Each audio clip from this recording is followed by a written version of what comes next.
Sheena Gibbs disappeared in Chicago, Illinois in early November 2021. And she's still missing.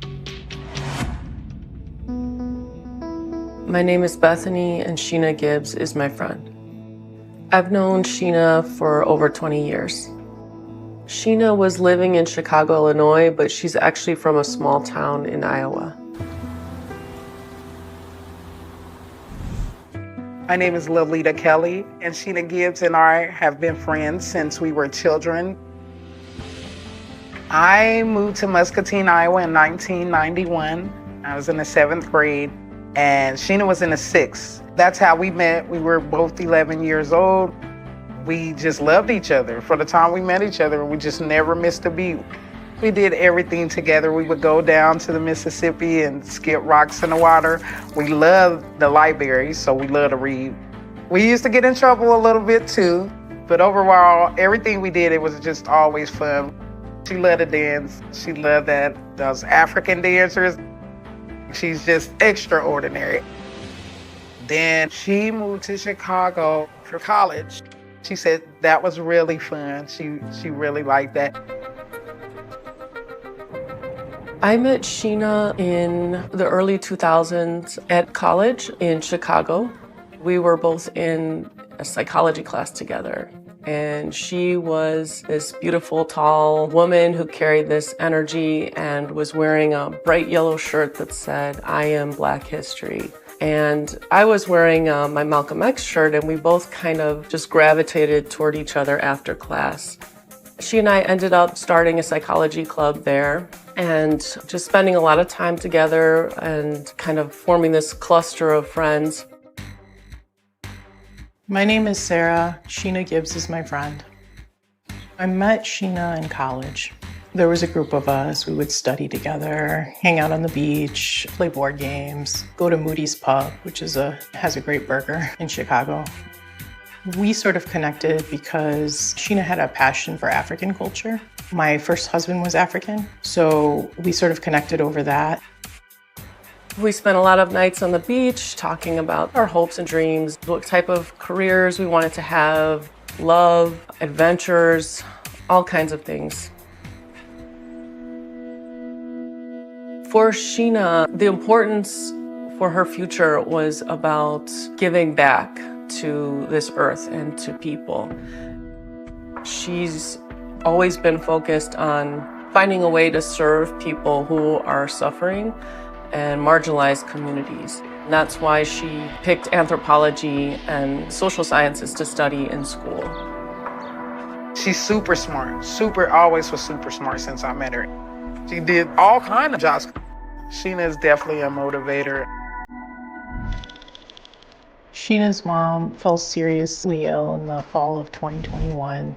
Her mom needed some help, and so she had already worked as a home health care worker. And so to her, the natural solution was to go to Iowa to care for her mom.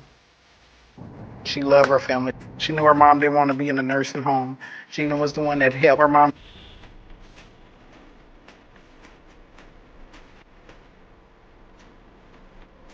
Sheena had traveled back and forth from Chicago to Iowa to care for her mom, and she was considering relocating to Iowa. At that time, the majority of our communication was via text or phone call or Facebook. But gradually, I started noticing Sheena wasn't really calling me back when I would call. So after 2 or 3 times of this, a couple months, I started becoming increasingly concerned because it wasn't a normal pattern for her not to call back. So finally in October of 2021, I sent like a dire message to her. "Sheena, are you okay? I'm really worried about you. I haven't heard from you. You're not returning my calls. Are you all right?" And then I would say within 2 or 3 days, she responded and she was like, "Oh yeah, sorry, I've been busy. And how are you doing?" So I thought, oh, okay, she's all right. She's fine. She's just been busy. People get busy and things happen. I know Sheena was busy traveling back and forth from Iowa to Chicago, taking care of her mom. But there was something very abnormal about the lack of communication. And I wasn't the only one that noticed it. The second week of November of 2021, I was at home doing some work on the computer, and I saw a message from someone I didn't know asking if I had talked with Sheena recently and saying that Sheena was missing. And I was confused and thought, this is some kind of weird joke, but I will copy this message and send it to Sheena so if she knows this person, she can reassure them. And so that's what I did. I didn't really think too much of it because you just never think that this kind of thing could happen to someone you know. I didn't hear back from Sheena. And then I got a call from her aunt. And she told me she had been missing. I felt alarmed, but also some disbelief. I didn't really think it could be that she's really missing, and just seemed like some sort of miscommunication or misunderstanding. So I called her, texted her, and messaged her, and eventually it became real that she really was missing, and this was serious and scary. I was having dinner with my family when I got the call from a friend that Sheena was missing. At first, I just kept thinking there had to be some kind of mistake. But then I started thinking about how she had sort of been distancing herself a little bit and not returning phone calls as much. But Sheena's not someone who would just go missing. Sheena's aunt told us that she had taken the bus back to Chicago from Iowa November 1st. Sheena was supposed to take the bus back to Iowa a couple days later on November 8th, but Sheena never came back to Iowa. We weren't sure if she had even made it back to Chicago or not. I believe Sheena's aunt notified the Chicago Police Department November 8th, shortly after they could not get a hold of her, and filed a missing persons report. The police department in Iowa was also notified because we weren't sure had she made it back to Iowa or not. Both police stations were notified. My name is Linda Cook, and I am a reporter for WHBF in Rock Island, Illinois. I've been covering missing persons cases for quite some time. One of the missing cases I focused on is Sheena's missing person case. It's believed that Sheena went missing in early November of 2021. The case was difficult for me to follow, and I think it's been difficult for everyone, including officials, to follow, because Sheena's movements from November of that year really aren't very clear. In late October 2021, we know she was with her family in Iowa. Her family thinks Sheena made it back to Chicago November 1st, but even that can't be ascertained for sure. No one really knows what her movements were. You have two different states, you have two different counties. It would be a massive, massive initiative to put all of that together for one huge hunt. At this point, her friends and family are considering that Sheena could be literally anywhere. How do you go missing? You've been in Chicago all these years, right when you finna come home, right when you finna come back to where you're from. So I just find that very strange, and I feel so bad because why didn't I not talk to her in 2 weeks? Like, we talk so much, it's like the couple weeks that I didn't talk to you, now you missing? What the heck? That just hurts my heart to the bone. I think I was in shock. I was in disbelief. I still find myself in disbelief sometimes. And my mind went to, what do I need to do? What do we need to do to find her? She lives in Chicago. It shouldn't be that difficult. But because Sheena had grown more distant in 2020, 2021, we did not have any leads. I had heard that Sheena had a boyfriend in 2021 that she was staying with. I hadn't met him, but that was what I had heard from mutual friends. I think maybe she knew we might not approve of her boyfriend. I think Sheena was dating someone before she went missing. I don't know if that relationship was ongoing at the time she went missing, because it sounds like it was on and off. But I didn't know the name of this person or how to contact them, any contact information. She kept that part of her life very private over the last, I'd say, 5 years.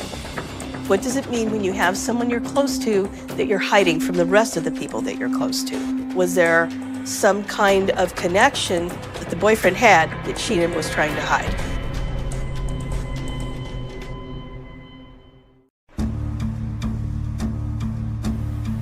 About 2 weeks after Sheena went missing, I'm thinking time is ticking and Sheena is likely suffering or in danger. And we need to find out if there's any other relevant information about her boyfriend.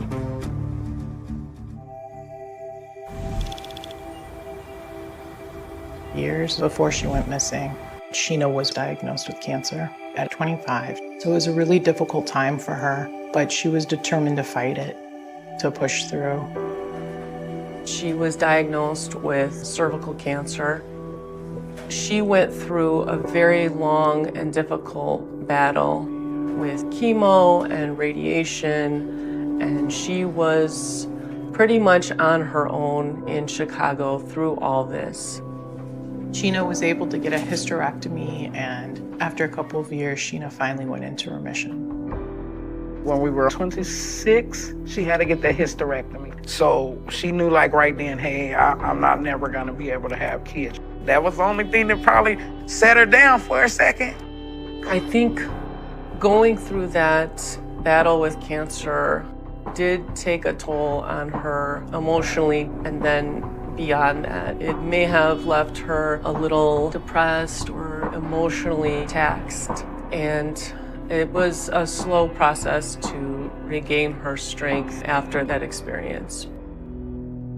Something did change after her battle with cancer, and I think she felt a part of her was maybe damaged beyond repair. Over time, after her cancer diagnosis, I noticed that the caliber of men that she was dating seemed to be a little bit more questionable. Her previous boyfriends that I knew had been really, really awesome guys. But after the diagnosis, I wasn't sure why she was making the choices she was making. I have a feeling she didn't have great self-esteem at that time. Before Sheena disappeared, after her cancer diagnosis, one day when I was at her house, she was talking to me about a boyfriend she was dating at that time. And she had told me that they had gotten into an altercation. I think a mug had been thrown. It raised a red flag. And I said, Sheena, that's concerning. I'm worried about your welfare. And I started becoming increasingly concerned because it became a normal pattern for her not to confide in me about the guys she was dating. The last time I saw Sheena was in June of 2021. She was living with her new boyfriend at the time, and there had been an altercation or disruption. She came to my house and she was pretty upset and needed a few hours to talk and calm her nerves. A couple of weeks after she came to my house, I sent her a text just asking if everything was okay and the situation had gotten any better. And she sent a message back that she was fine and she was grateful that I could be there for her. I believe that relationship was tapering down, but I don't know.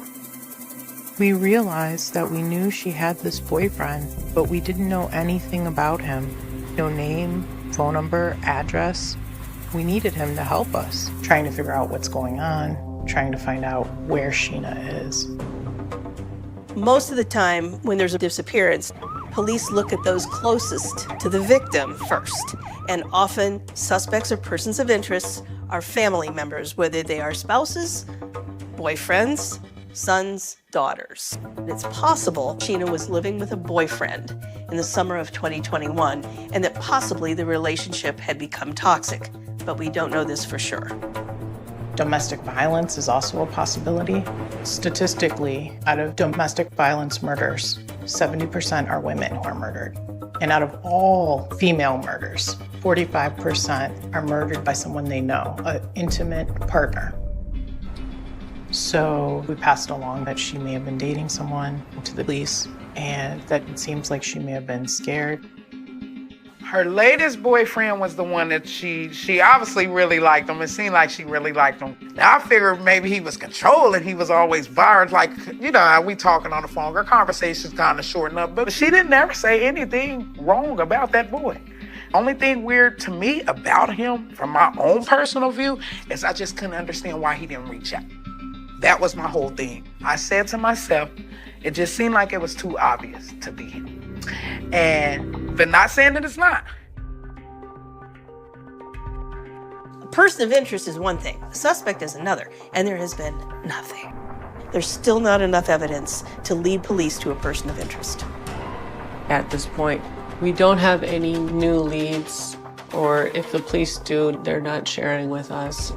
We don't know if the police were following up on the tips I was giving them. I'm feeling angry with police, with everyone, just the situation, and frustrated and restless, wanting to figure out what to do, how to solve this, and get Sheena back home.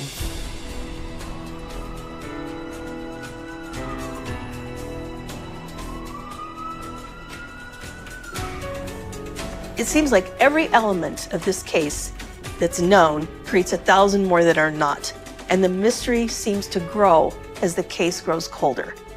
Sometimes in cases of disappearance, domestic violence is a factor. Now that's not necessarily meaning that there was violence that resulted in a death. Sometimes people leave on their own to get away from a situation. We have to leave that open too. Is it possible Sheena is missing by her own choice?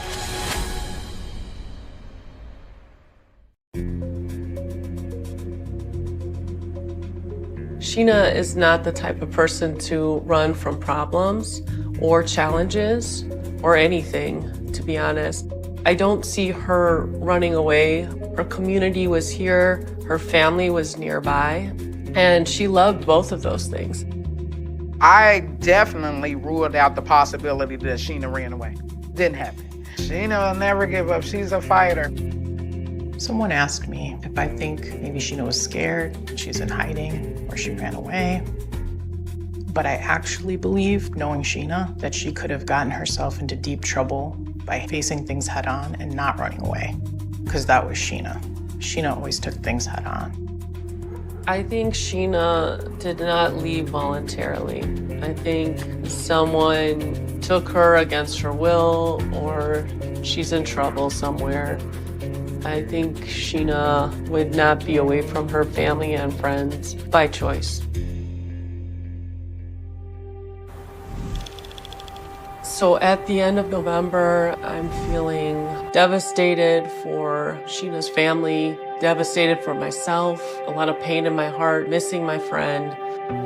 I know Sheena was living on the north side of Chicago, but I didn't know exactly where. My spouse and I were kind of the people on the ground in Chicago to help with the investigation. I also know that police don't put up flyers. They rely on family and friends to do that. So that's where we started. We put up flyers in Rogers Park and surrounding communities because we knew Sheena was living around that area at the time. If Sheena made it back to Chicago, she would be staying here.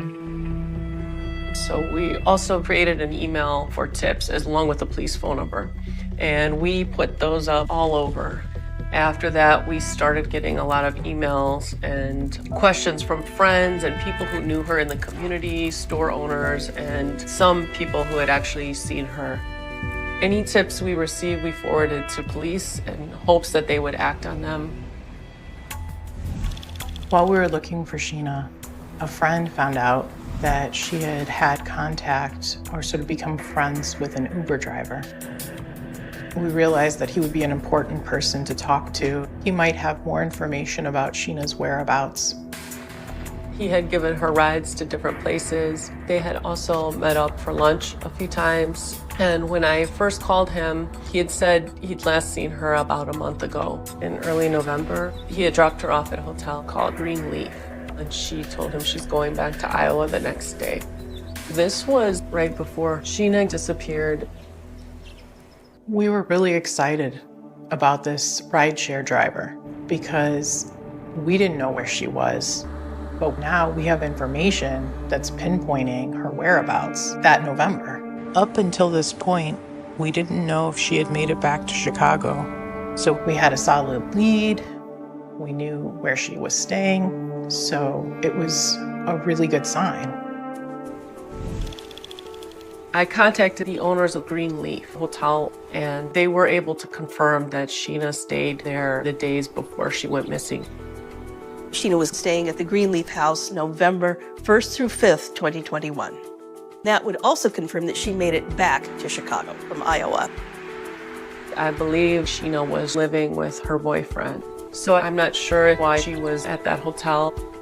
I find it weird that they said that Sheena was at a Greenleaf hostel. I can't see my friend being here. This ain't stuff that Sheena do, you know what I'm saying? Like, that looked like a little boarding house or something. Sheena would have got a real hotel. So it's like y'all trying to place her somewhere and put this story on her, like she was a prostitute or like this is the kind of life she lived. I'm like, that ain't Sheena. It's confirmed that Sheena checked out of the hotel on the 5th, but we don't know where she was after that. What happened? How could this happen? Where is she? How can I find her? We were able to get the information from the hotel manager to get in contact with people who had stayed at the Greenleaf House in early November when Sheena had stayed there. We spoke to several people, and only one remembered Sheena. The man that remembered Sheena was Nigerian, and Sheena had a passion for African culture. So there could have been a connection there, and they could have really talked, and that could be why this person remembered her. And they also asked specifically if they had been able to get the camera footage from the motel, which was odd. Why would you be aware of where the cameras are and that there's camera footage?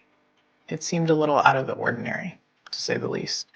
Was he asking about the camera footage because that might show what happened to Sheena? We needed to see that footage. The hotel owner mentioned that there is security cameras in the common areas of the hotel. I feel like seeing footage of Sheena on her final days before she went missing would be very crucial to this investigation. This whole time I just had so much hope because if something is wrong, Sheena is definitely a fighter. So if we find Sheena, we'll know what happened to her. At this point, we have no idea what happened to Sheena. We're just hoping that this video footage will give us a clue. But the footage could only be obtained if the police requested the footage.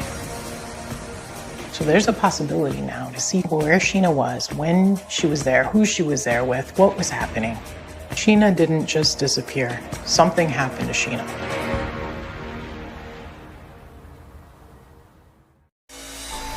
Sheena Gibbs was last seen November 8th, 2021. If you have any information, please contact the Chicago Police Department, Area 3 SVU at 312-744-8266.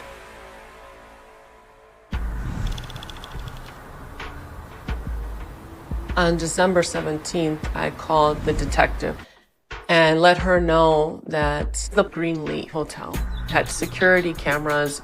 Unfortunately, we found out that the footage would only be kept for 60 days. The police tried to follow up on the surveillance footage, but by the time they got there to follow up, it was gone.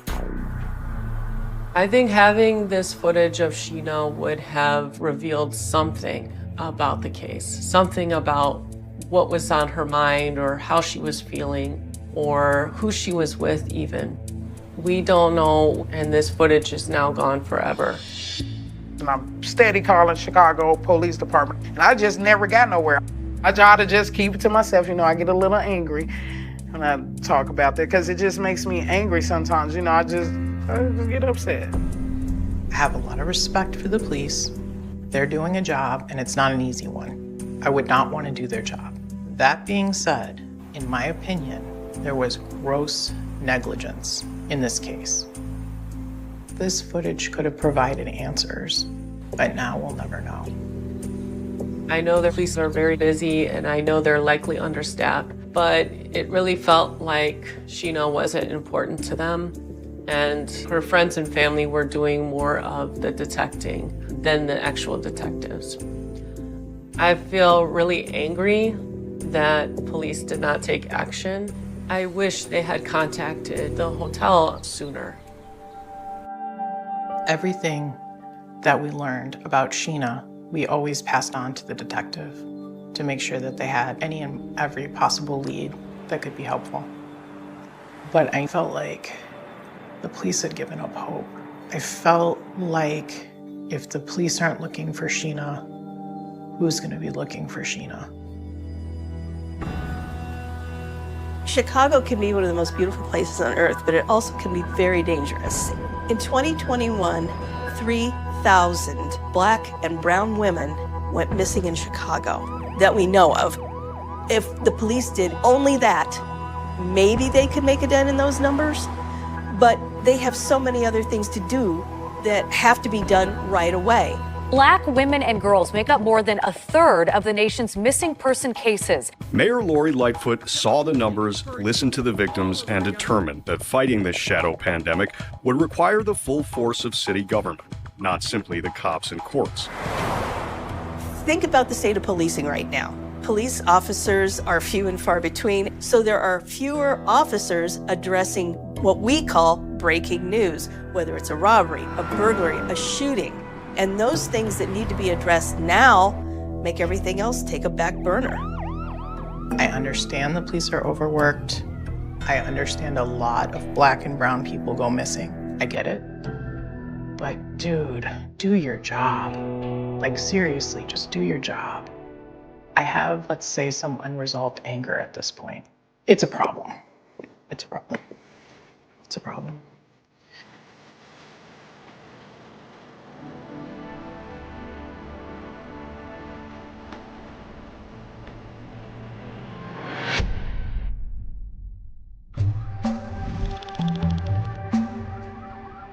I felt really angry and frustrated that I could not get police to follow up on these tips.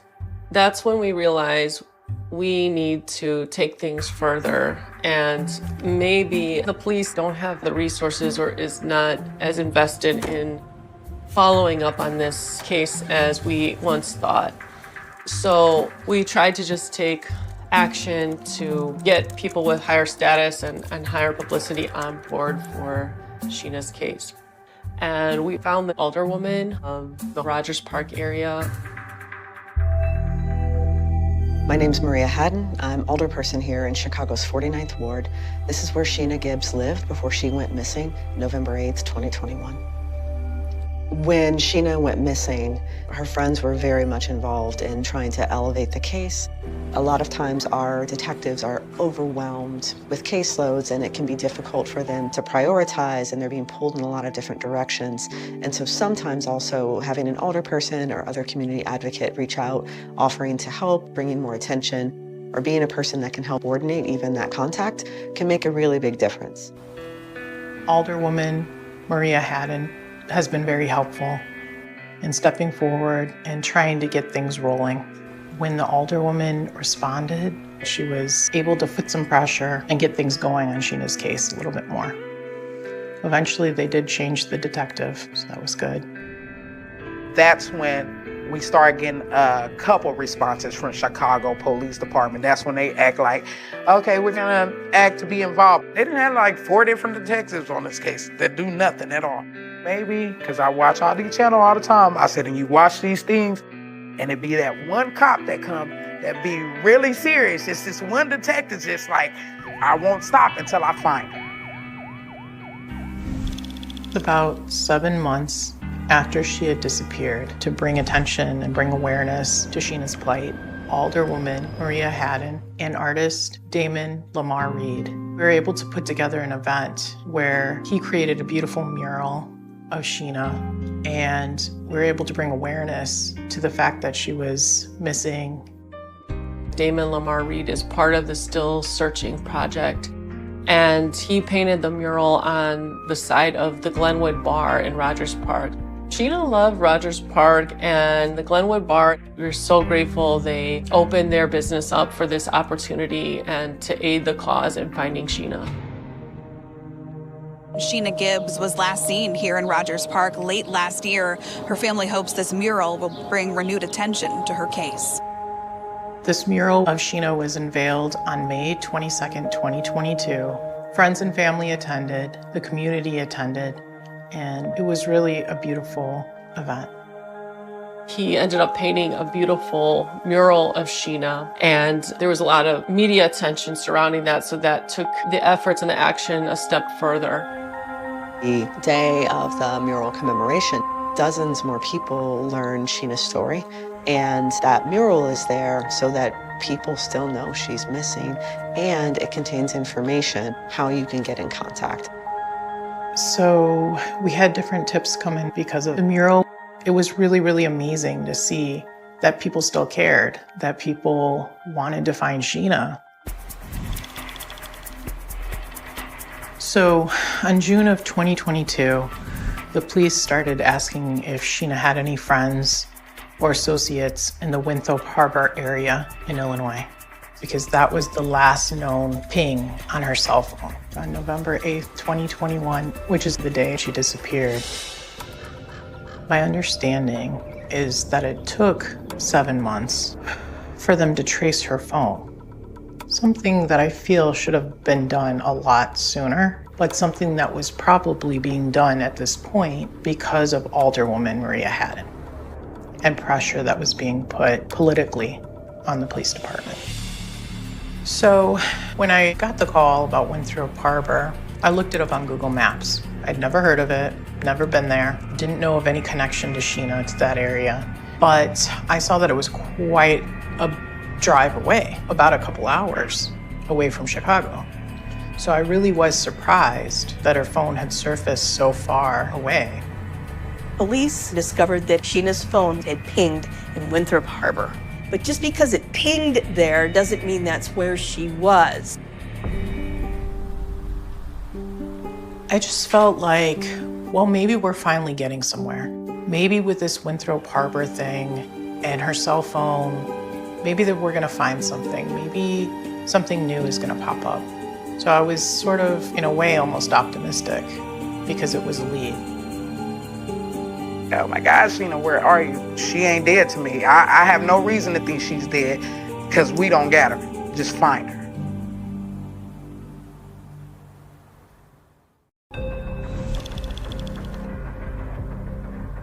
In late August, they announced that there would be a search in that area in September of 2022.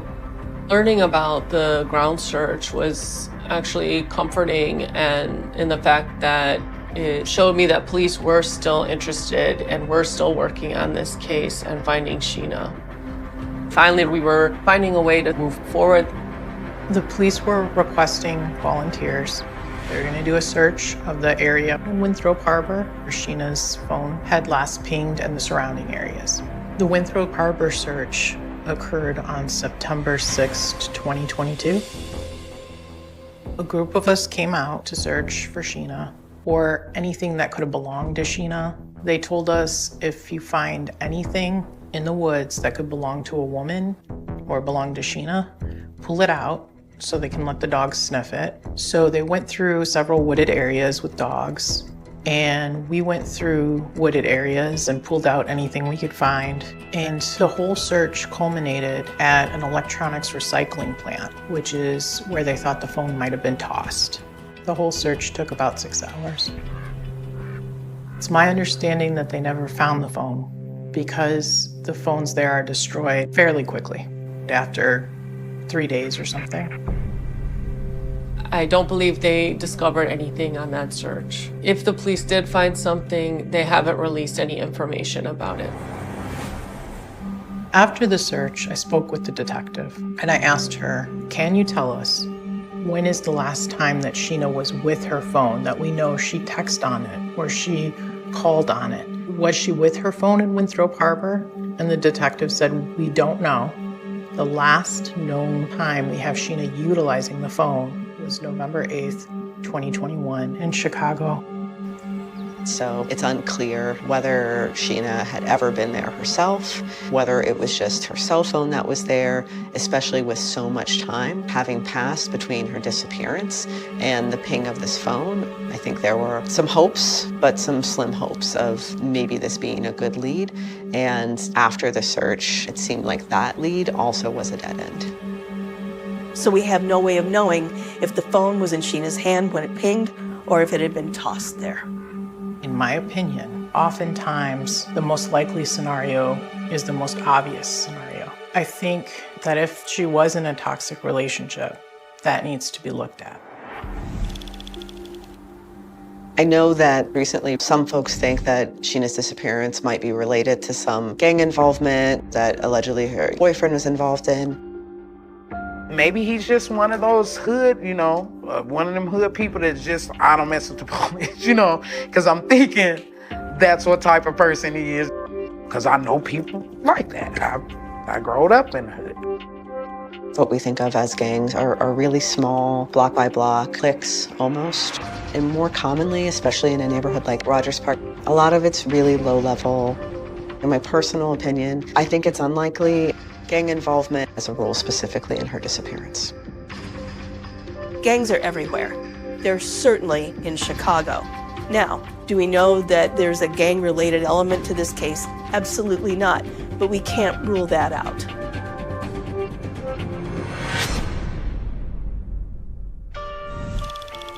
So it's been over a year since Sheena's been missing. We don't have any new leads, or if the police do, they're not sharing with us. But we won't give up, and we remain hopeful that we'll find Sheena. The problem with cases like this, particularly as far as a reporter goes, we want to deal with just the facts, is that there are so many unknowns. She could have disappeared on her own. She could have been a victim of foul play. She could have decided to leave and go somewhere with someone who we don't even know about. This is such a mystery because not only are we dealing with so few real confirmed facts, but also we're dealing with a huge metropolitan area where anyone can get lost and disappear. I think that I want the world to know that Sheena is a great person, independent. Just don't give up on her, please. She's counting on us. I know Sheena is waiting on us to find her. She's waiting on us to find her. Just bring her home. There's a very intense, prolonged form of grief that happens when someone you love is missing, and it's like a stabbing pain that just doesn't go away and torments you in your sleep, in your dreams, in your waking hours, and is just unconsolable and so frustrating. I would like to say, if anybody knows anything about where Sheena was prior to her disappearance or after, please reach out. It could make all the difference, even if it seems little. Please reach out and let us know. Think of if your sister or your mother or your friend went missing. We know that there's a lot of information out there about Sheena still to be discovered. And if anyone has any kind of knowledge about Sheena, even if they think it's insignificant, please contact Chicago SVU. If I could see Sheena again, I don't think I could even talk. I would hug her first, and I would probably just break down crying. And then I would just tell her I love her. If I could see Sheena, I would. Arizona 2005 desert remains identified. The desert keeps its secrets well, but not forever. In the summer of 2005, beneath a sky bleached white by relentless sun, a construction crew grading land on the outskirts of a quiet Arizona town made a discovery that would rattle the community to its core. At first it looked like debris, sun-bleached fragments tangled in brittle brush. Then someone noticed the curve of a skull. The hollow sockets. The silence. Within hours, yellow tape snapped in the dry wind. Patrol cars lined the dirt road. Detectives stood over the shallow grave, their shadows long against the sand. The remains had been there for years, scattered, weathered, claimed by heat and time. No wallet. No clothing intact enough to speak. Just bones and questions. The headlines came fast. Desert remains discovered. Possible cold case. Identity unknown. A faceless victim in a landscape that swallows footprints by morning. The town was small, the kind where everyone knows the make and model of their neighbor's truck. News travels faster than sirens. Rumors spread before the medical examiner even arrived. Some whispered cartel dumping ground. Others said drifter. Illegal crossing gone wrong. But detectives saw something different in the way the bones lay, the shallow depth, the deliberate placement. This was no accident of the desert. Someone had chosen this spot. For weeks, investigators combed the scene. They sifted sand through screens. They mapped every fragment. A single rusted necklace clasp was recovered near the ribcage. No chain. No pendant. Just a clasp, corroded and stubborn, like the silence around it. Forensic anthropologists estimated the remains had been there between 5 and 10 years. Female. Early 20s. Possibly Caucasian. A fracture on the left ulna, healed long before death. A life once lived. A story interrupted. But in 2005, there was no name. The case slipped into the growing stack of unsolved files. Another Jane Doe. Another desert secret. Detectives followed missing persons reports from Arizona, Nevada, California, New Mexico. Dozens of families were contacted. Dental records compared. DNA sampled, catalogued, entered into national databases that were still evolving, still imperfect. No match. Months turned into years. The desert lot became a housing development. Fresh paint. Green lawns fed by artificial irrigation. Children rode bicycles over what had once been a crime scene. The memory faded from public conversation, but not from the evidence locker. Not from the detectives, who had stood in that heat and promised the bones they would not be forgotten. In 2010, a new lead detective reopened the file. He was younger than the case itself, methodical, relentless. He pinned crime scene photos across his office wall. The skull. The clasp. The grid of the dig site. He studied them like constellations, searching for patterns in empty space. He revisited old witness statements, hunters who had passed through the area, a trucker who remembered seeing a white pickup parked off the dirt road one night years earlier. The memory was vague. No license plate. No faces. Just headlights cutting through darkness. The fracture on the victim's arm nagged at him. A healed break suggested medical treatment. Hospital records. Insurance claims. Somewhere, a doctor had set that bone. Somewhere, paperwork existed with her name. But without a match in the system, it was like chasing a ghost through paper trails long gone cold. In 2015, a technological shift changed everything. Genetic genealogy began creeping into headlines. Cold cases across the country were cracking open under the weight of new science. DNA uploaded to public databases. Distant cousins identified. Family trees built backward through time. It was controversial. It was groundbreaking. It was hope. The Arizona remains were exhumed once more. Advanced testing extracted a cleaner DNA profile. Technicians worked in sterile labs far from the desert heat, coaxing identity from microscopic strands. Months passed.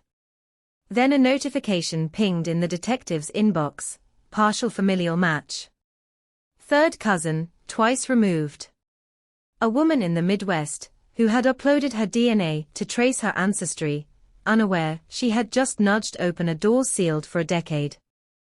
Investigators built a family tree branch by branch, name by name, generation by generation. It led them to a missing persons report filed in 2002 in northern Arizona. A 19-year-old woman who had vanished after telling friends she was leaving town with someone she'd recently met. Her car was later found abandoned near a bus station. No signs of struggle. No body. Just absence. Her mother had never stopped searching. When detectives knocked on her door in 2018, the case was 13 years old. The mother had aged beyond her years, hope worn thin, but never extinguished. They carried no easy answers, only a folder and the weight of probability. A fresh DNA sample was taken. Days later, confirmation arrived. The desert remains had a name. The headline changed overnight. Arizona 2005 desert remains identified. The community felt the shock ripple outward. For the first time, the victim was more than bones in sand. She was a daughter. A high school graduate who loved sketching desert sunsets.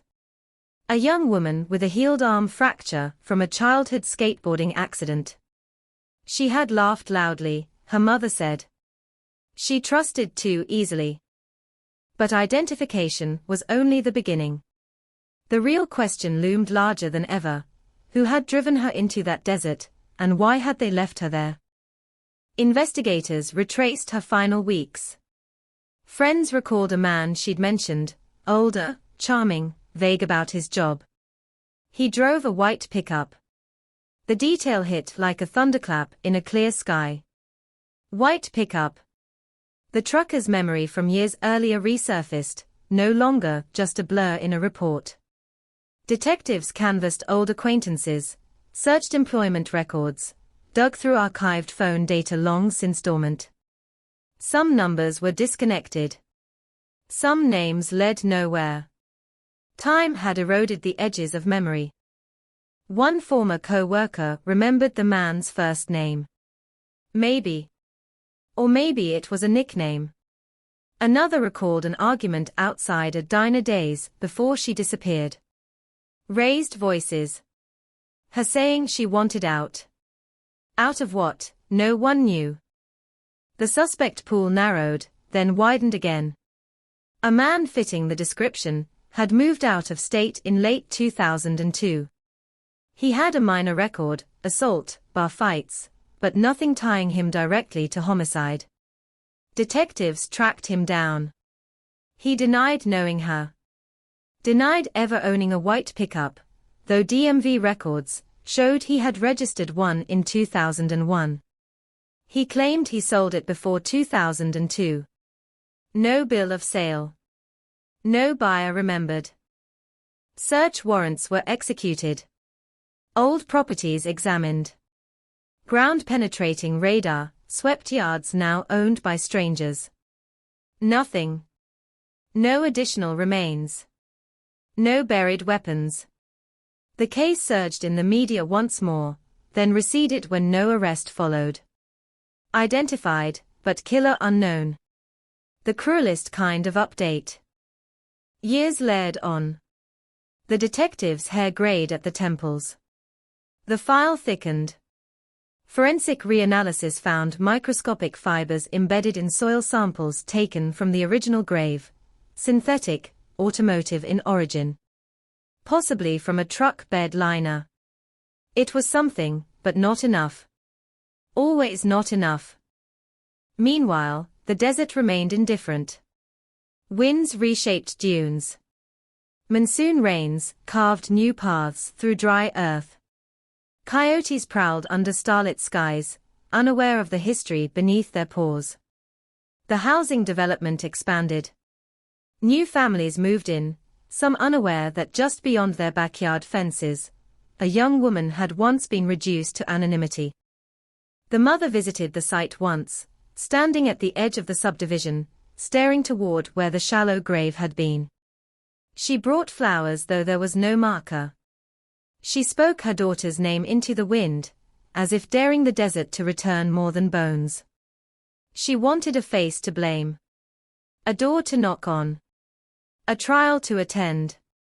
Closure is a word thrown around easily in headlines, but in reality it is jagged, incomplete.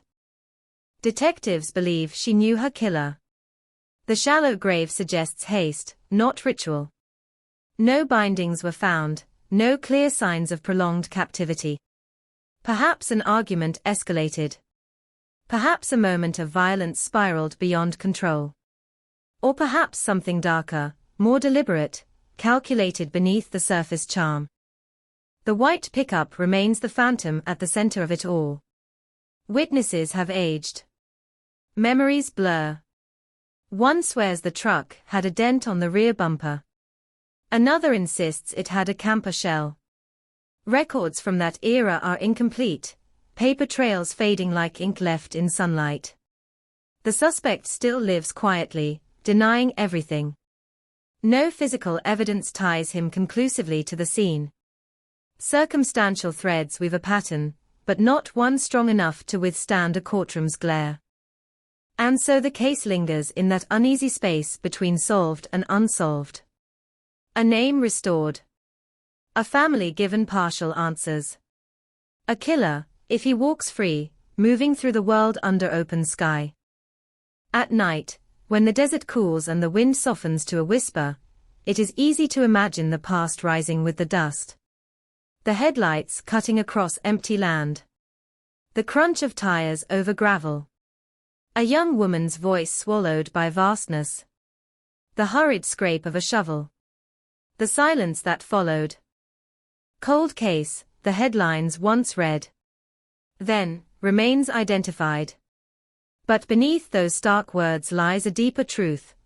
Identification is not justice. Recognition is not resolution. Somewhere in Arizona, under that same relentless sun, the unanswered question still burns. Who left her there? The desert knows. And it is not telling. The identification should have been the breakthrough. Instead, it reopened a wound that had never healed and sharpened it into something raw, something restless. Once her name was restored to the bones, detectives rebuilt her final year minute by minute, call by call, receipt by receipt. They reconstructed her last known movements, like forensic archaeologists, brushing dirt from fragile relics. A diner receipt dated 3 days before she vanished. A gas station security tape long erased, but logged in corporate archives. A voicemail saved by accident on her mother's old answering machine, her voice bright, distracted, saying she'd be gone just for a bit. Just for a bit. Friends described a shift in her during those final weeks. She had been restless. Talking about leaving town. Talking about someone new. An older guy. Confident. Private. He promised opportunity. A job prospect in another city. Maybe Nevada. Maybe California. The details shifted depending on who was telling it. What stayed consistent was the truck. White. Older model. Clean exterior. Bed liner installed. The image hardened in investigators' minds like a recurring nightmare. The man had a name now, or at least a stronger possibility. Daniel Reeves. Mid-30s in 2002. Worked construction intermittently. Lived on the edge of town in a rented property, with a wide dirt driveway. Records confirmed he owned a white 1998 Ford F-150 during that time. He reported selling it in late 2002. No buyer listed. Cash transaction. Detectives brought him in for questioning again, after the identification. He arrived calm, almost bored. His hair shorter now, flecked with gray. He folded his hands neatly on the metal table, and said he barely remembered her. Met her once, he shrugged. Maybe twice. She was young. Didn't seem stable.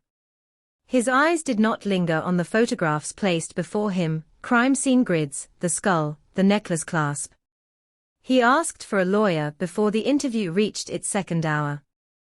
Outside the interrogation room, the lead detective felt the old frustration claw at his chest. They had proximity. They had motive theories, romantic fallout, rejection, financial dispute. They had the truck. What they didn't have was the thread that tied it all together in a way a jury could hold. A search of Reeves' former rental property revealed nothing new. The house had been renovated twice since 2002. Floors replaced. Yard landscaped. The landlord remembered Reeves vaguely, paid rent late, kept to himself, left suddenly. Said he got a better job out of state, the landlord recalled. Didn't seem like the type to cause trouble. But trouble leaves traces. Forensic teams re-examined soil samples from the original gravesite with updated technology. They found microscopic paint particles embedded in the dirt, white, consistent with late 1990s Ford factory paint. It was suggestive. Not definitive. Thousands of trucks matched that profile. Defense attorneys would shred it in court. Then came the fiber analysis. The synthetic strands recovered near the ribcage were compared against manufacturing data from common truck bed liners sold in the early 2000s. One brand narrowed the field. It had a distinct polymer blend, distributed primarily through regional auto shops in Arizona and Nevada. Records showed Reeves had purchased accessories at one such shop in 2001. Receipt archives were incomplete, but a credit card transaction placed him there. Coincidence, his lawyer would argue. Millions of fibers. Countless trucks. Detectives dug into Reeves' background. 2 former girlfriends described controlling behavior. One alleged physical violence, but never filed charges. Another remembered a camping trip that ended abruptly after an explosive argument. He had a temper, she said quietly. When he snapped, it was like he disappeared behind his eyes. The timeline tightened. Phone records from 2002 were mostly purged, but billing summaries showed a flurry of calls between Reeves and the victim in the weeks before she vanished. After the day she disappeared, there was silence. Complete silence. Investigators theorized the meeting took place at night. The desert location suggested familiarity, someone who knew the land well enough to choose a spot secluded but accessible by truck. Reeves had worked construction on projects near that area in early 2002. He would have known the dirt roads. Known how quickly wind could erase tire tracks. A retired trucker came forward after renewed media coverage. He had seen the headlines, Arizona 2005 desert remains identified, cold case reignited. He called in with a detail he hadn't considered important before. The white pickup he saw that night. It had a distinctive sticker on the rear window. A faded American flag decal, peeling at the corners. Old photographs from Reeves' social media, long dormant, buried in forgotten servers, showed his truck in 2001. In the rear window, partially obscured by glare, a flag decal. It was a spark. Not a flame. Detectives obtained a warrant to test tools recovered from a storage unit Reeves once rented. The unit had changed hands, contents auctioned off years ago. Most items were gone. But the facility still had a logbook. One buyer was tracked down. He had purchased a box of miscellaneous tools. Among them, an old shovel with a worn wooden handle. The shovel was located in a garage 2 counties away. Forensic testing began. Soil residue clung in microscopic crevices. Analysts compared it to preserved samples from the gravesite. Mineral composition. Grain size. Organic content. The results came back inconclusive. Similar, but not unique enough to stand alone. The desert soil was too common, too vast. Meanwhile, the victim's family watched from the sidelines of hope and despair. Identification had given them a grave to visit, a headstone to touch. But each news update that failed to produce an arrest felt like another disappearance. Her mother gave interviews, voice steady but eyes tired. "We have her name back," she said. "Now we need the truth." The community felt the tension rise again. Old whispers resurfaced. Some defended Reeves, calling it harassment built on speculation. Others avoided him in grocery store aisles. He moved through town with a defiant calm, filing complaints about media intrusion, insisting on his innocence. In 2020, a new development surfaced. A hiker exploring a remote wash not far from the original grave site stumbled upon a rusted object partially buried in sediment. It was a small pendant, heart-shaped, silver, tarnished beyond shine. Inside, a faded photograph barely visible beneath cracked plastic. Forensic restoration revealed a young woman's face. It was her. The clasp recovered in 2005 had once belonged to that pendant. The implication was chilling. The grave had not been a single drop-off. Items had scattered, perhaps during the initial burial, perhaps later by animals or erosion. Or perhaps someone had returned to the site. Detectives re-examined cell tower data from 2002 using modern analytical software. Coverage maps were reconstructed. Reeves' phone had pinged near the desert corridor the night she vanished. He claimed he was driving home from a bar. No receipts. No witnesses firm enough to anchor the alibi. The district attorney reviewed the case. Circumstantial evidence had grown heavier, layered, more compelling.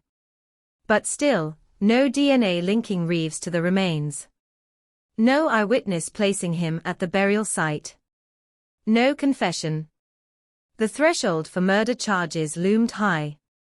The lead detective began to consider a different angle. What if someone else had been there? An accomplice? A friend? Another vehicle? They revisited old names from Reeves' circle in 2002. One stood out, a co-worker who had abruptly left the state weeks after the disappearance. He had since died in a motorcycle accident. Dead men keep secrets, as well as deserts do. Late one evening, reviewing the case file alone, the detective replayed the voicemail the victim had left her mother. Background noise hummed faintly beneath her voice. He enhanced the audio. Isolated frequencies. There a low mechanical whine. Rhythmic. Metallic. An automotive expert identified it as possibly a faulty alternator bearing common in late 90s Ford trucks. It was a small detail. But in a case built on fragments, small details matter. Still, years after the identification, no arrest has been made. Reeves remains a person of interest, not a defendant. The evidence circles him like vultures, close but never landing. The family waits. The file remains open. The desert wind continues its patient sweep across sand and memory alike. The headline promised resolution when her name was restored. Instead, it delivered a new chapter of uncertainty, sharper and more personal than before. The remains were identified. The past illuminated. But justice is still out there, somewhere beyond the horizon line where the sky meets the unforgiving Arizona earth, waiting for the one piece of truth strong enough to bring it home. The desert does not forget, but it does distort. By the time the case entered its third decade, the narrative had hardened into two competing truths. A young woman was driven into the Arizona night and never came back, and a man who fit too many details continued to wake up every morning uncharged, unconvicted, untouched by handcuffs. Between those truths lay a wasteland of maybes. Detectives shifted strategy. If the evidence would not move forward, they would move backward. They reopened 2002 as if it were happening in real time. They tracked down old pay stubs, employment rosters, faded apartment applications. They built a digital reconstruction of the town as it existed that summer, businesses long closed, dirt roads now paved, payphones once bolted to convenience store walls. They mapped her last confirmed sighting, outside a grocery store at dusk, leaning against a white pickup, arms crossed, mid-conversation. A security camera captured only a blur of her profile and the truck's rear quarter panel. The timestamp was 8:42 p.m. At 9:17 p.m., her cell phone placed its final outgoing call. 7 seconds. No voicemail left. The number dialed belonged to Daniel Reeves. He insisted it was a misdial. She must have hit redial by mistake, he said during a later deposition connected to a civil petition filed by the family. I didn't answer. But phone logs showed his device pinged a tower covering the desert corridor between 9:30 and 11 p.m. He claimed he was driving aimlessly after an argument at a bar. No one remembered the argument. No bartender could place him there with certainty. Time erodes memory. It also protects the guilty. Investigators began examining financial records more closely. In the weeks before she vanished, she had withdrawn nearly all the cash from her savings account. Not a fortune, just a few $1,000s. Enough to start over somewhere new. Enough to be tempting. No deposits were made into her account after that. The cash was never recovered. Reeves had been behind on rent that month. The theory sharpened, a promise of a fresh start, an offer to drive her out of town, cash in hand, trust misplaced. An argument in the truck cab. Perhaps she changed her mind. Perhaps she demanded the money back. Perhaps she threatened to expose something. The desert was close. The night was wide. But theories are not evidence. In 2021, a forensic breakthrough in touch DNA analysis offered another chance. Technicians re-examined the necklace clasp recovered in 2005. 4 years it had yielded nothing usable. Now, with more sensitive amplification techniques, they extracted a partial male profile, degraded, incomplete, but present. It did not match Reeves in the national database. The news hit like cold water. If not him, then who? Detectives requested a voluntary DNA sample from Reeves anyway. He complied through his attorney, confident. The sample did not match the partial profile from the clasp. His legal team moved swiftly, calling for his name to be cleared publicly. You've chased the wrong man for years, his lawyer declared outside the courthouse steps. Cameras flashed. Headlines shifted tone. Key suspect not linked by DNA. The community fractured. Some clung to the belief that science had simply missed something, that degradation, contamination, time itself had blurred the result. Others began to wonder if investigators had built a case on narrative convenience. White truck. Bad temper. Late night pings. It felt right. But feeling right is not proof. The partial DNA profile was run through CODIS. No hits. Then through genealogical databases with court approval. Months passed. A distant familial connection surfaced, this time not in the Midwest, but in Southern California. The family tree branched toward a different surname entirely. Detectives followed it cautiously. At the end of that branch was a man named Luis Ortega.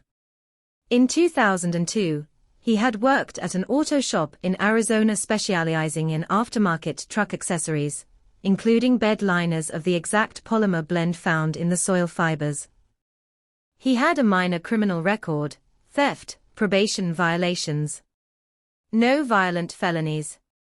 In late 2002, he abruptly relocated to California. When questioned, Ortega admitted knowing Reeves. He brought his truck in, Ortega said. Wanted a liner installed. Paid cash. Did he know the girl? Ortega hesitated. Maybe saw her once. She came by the shop. They argued. I stayed out of it. The argument detail had not been public knowledge. Detectives pressed harder. Ortega's DNA was obtained under a warrant. Weeks later, the lab confirmed it. The partial profile from the necklace clasp was consistent with Ortega. Shock rippled through the task force. It did not exonerate Reeves. It complicated everything. Why would Ortega's DNA be on the clasp? Innocent transfer. He installed the bed liner. Maybe he handled items in the truck bed. Maybe the necklace had fallen there accidentally.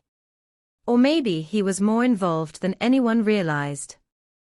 Phone records showed multiple calls between Reeves and Ortega the night she disappeared. Short calls. Under a minute each. Tower pings placed both of their devices in overlapping coverage zones near the desert corridor. A new theory emerged, darker and more coordinated. 2 men. 1 truck. A plan that spiraled out of control, or worse, a plan from the beginning. Investigators revisited the gravesite with fresh eyes. The shallow depth could suggest haste. Or 2 people digging quickly under pressure. Soil displacement patterns were reanalyzed. Experts debated whether the burial looked like the work of one individual or more. The conclusion remained frustratingly neutral. Ortega denied any involvement in violence. I installed parts. That's it, he said. I never went to the desert. He claimed the calls with Reeves were about a mechanical issue. Alternator was whining, he added offhandedly. The alternator. The enhanced voicemail recording from 2002 echoed in the detective's mind, the faint mechanical whine beneath her voice. The possibility tightened like a noose. Search warrants extended to Ortega's former residence in Arizona. The property had since been demolished. But ground-penetrating radar identified an anomaly near what had once been a detached shed. Excavation uncovered nothing but rusted scrap metal and discarded auto parts. No additional remains. No weapon. Still, the net was closing. In a renewed interrogation, detectives confronted Reeves with the DNA link to Ortega. For the first time, his composure cracked. He admitted driving to the desert that night, but claimed he went alone after dropping her off at a bus station. He said Ortega called him later about a truck issue, and they briefly met near the highway. She was gone by then, Reeves insisted. I swear. But surveillance logs from the bus station in 2002 showed no record of her boarding a bus. No ticket purchased in her name. No eyewitness recalling her presence that night. Ortega, under mounting pressure, adjusted his story. He admitted meeting Reeves in the desert. We were drinking, he said. He was upset. Said she'd bailed on him. He claimed he never saw her there. Never saw a body. Never touched a shovel. Yet his DNA sat on the clasp buried beside her bones. The district attorney faced a dilemma. 2 men pointing fingers. Circumstantial threads weaving a plausible joint scenario. But still no direct forensic link placing either man's DNA on the remains themselves. Desert exposure had stripped away so much skin, tissue, trace evidence that might once have screamed the truth. The family watched again as headlines flared. Second person of interest identified. DNA twist in Arizona cold case. Hope surged, fragile and electric. Maybe this was it. Maybe the wall would finally crack. But months turned into another year without charges. Behind closed doors, prosecutors weighed the risk of trial. A circumstantial case against two men, who could each blame the other. Defense teams ready to argue contamination, coincidence, degraded evidence. One wrong move could end in acquittal, sealing the door forever. The desert waited. In interviews, the victim's mother spoke less now, fatigue lining every word. They know something, she said quietly. Both of them. Maybe together. Maybe separately. But they know. At night, the reconstructed timeline plays like a film with missing frames. The grocery store parking lot, 8:42 p.m., the final call, 9:17. Two phones drifting toward the same stretch of empty land, the alternator's metallic whine.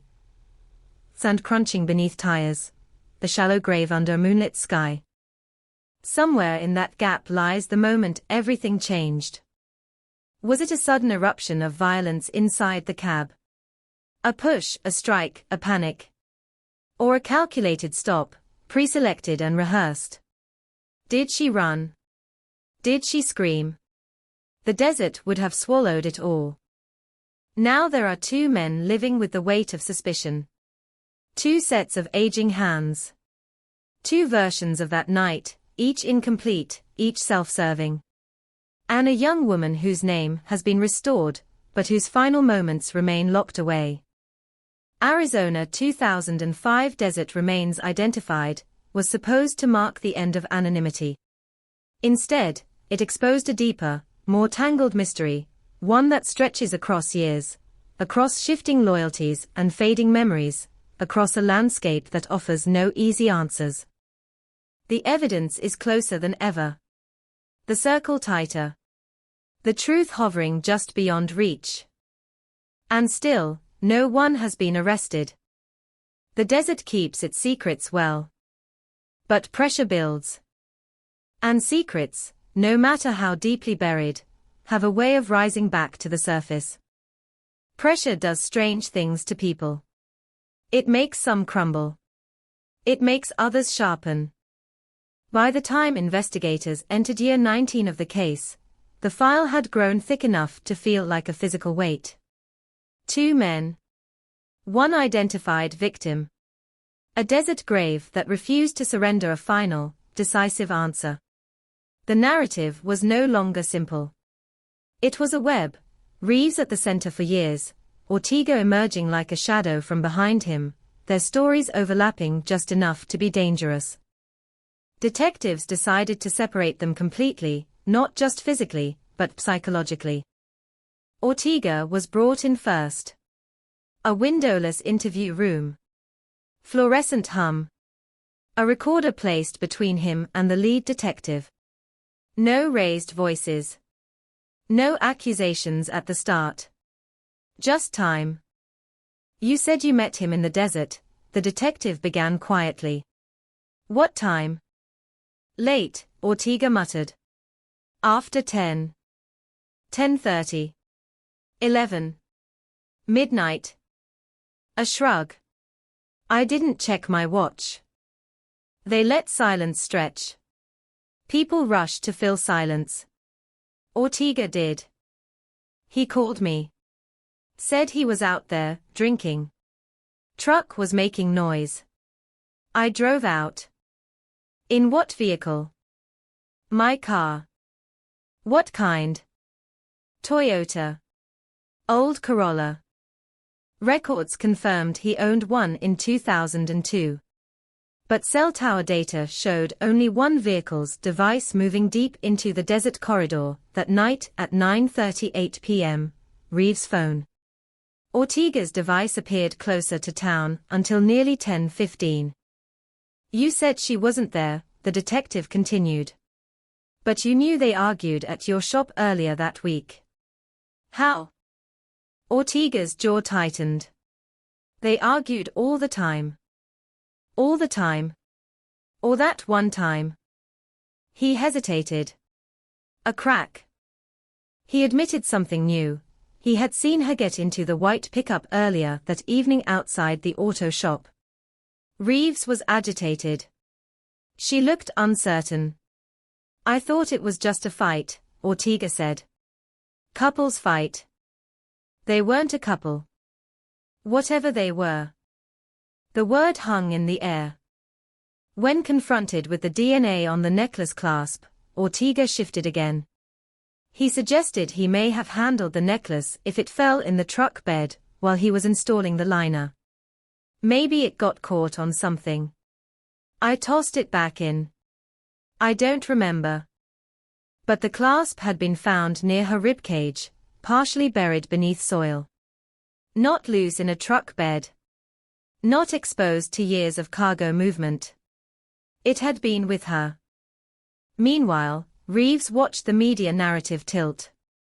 His attorney filed motions accusing investigators of tunnel vision, of pressuring witnesses, of leaking selective details.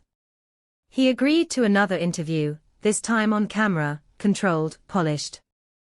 I didn't kill her, he said flatly. I didn't bury anyone. They're trying to pin this on me because I'm convenient. When asked about meeting Ortega in the desert, he admitted it more clearly now. Yeah, I met him. He said my alternator sounded bad. He brought tools. We looked at it. At night. In the middle of nowhere. I liked to drive out there. Clear my head. The alternator again. That metallic whine embedded beneath her final voicemail. Investigators obtained maintenance records from both men. Reeves had replaced his alternator in September 2002, weeks after her disappearance. Cash payment. No detailed invoice preserved. Ortega had been the mechanic. The possibility tightened further. 2 men in the desert, 1 truck with a failing alternator, a young woman who never came home. Forensic analysts re-examined the burial site measurements. The grave was shallow, barely 18 inches at its deepest point. It suggested haste, urgency, perhaps fear of being seen. But there was something else.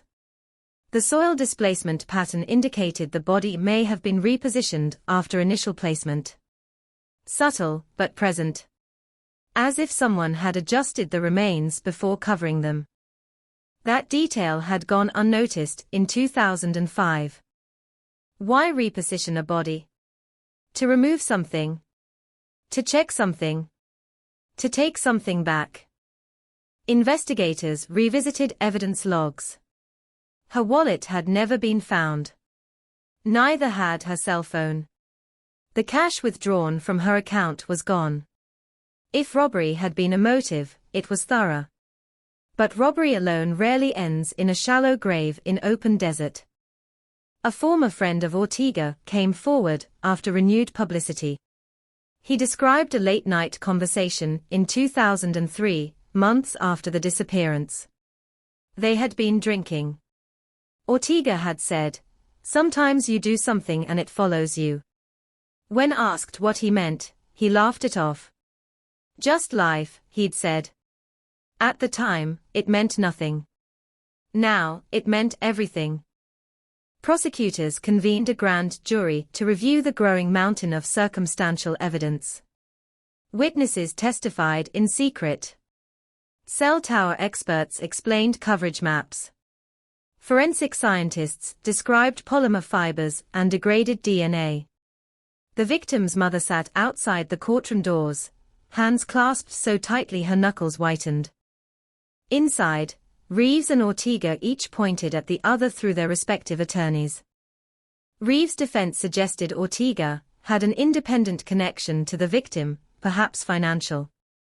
They hinted at jealousy, at hidden interactions not fully explored. Ortega's team countered that Reeves had motive and opportunity, that his financial troubles aligned too neatly with her missing cash. The grand jury did not return indictments. The threshold remained unmet. Public frustration grew louder. Online forums dissected timelines. Amateur sleuths mapped phone pings on interactive maps. Some insisted it was a joint act. Others believed one man killed her and the other helped conceal it out of loyalty or fear.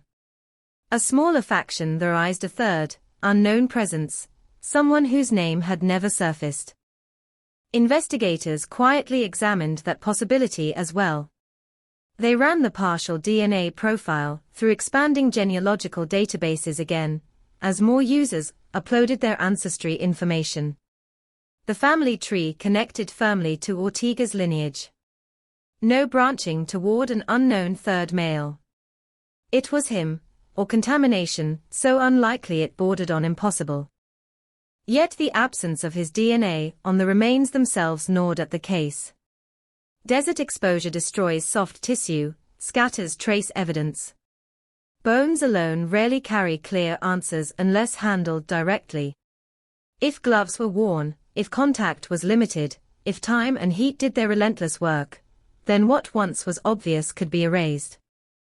In late 2023, a forensic anthropologist made a subtle observation while re-examining high-resolution scans of the skull.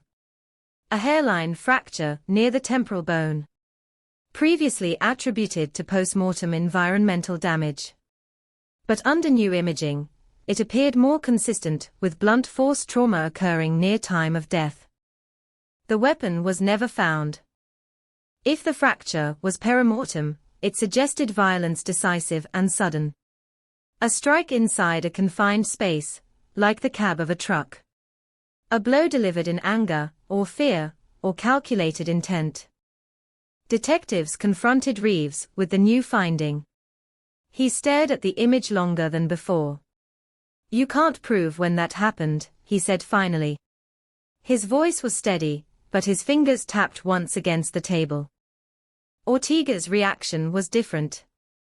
When told about the fracture, he swallowed hard. "I didn't hit anyone," he said quickly. "I never touched her. Never touched her." The clasp said otherwise.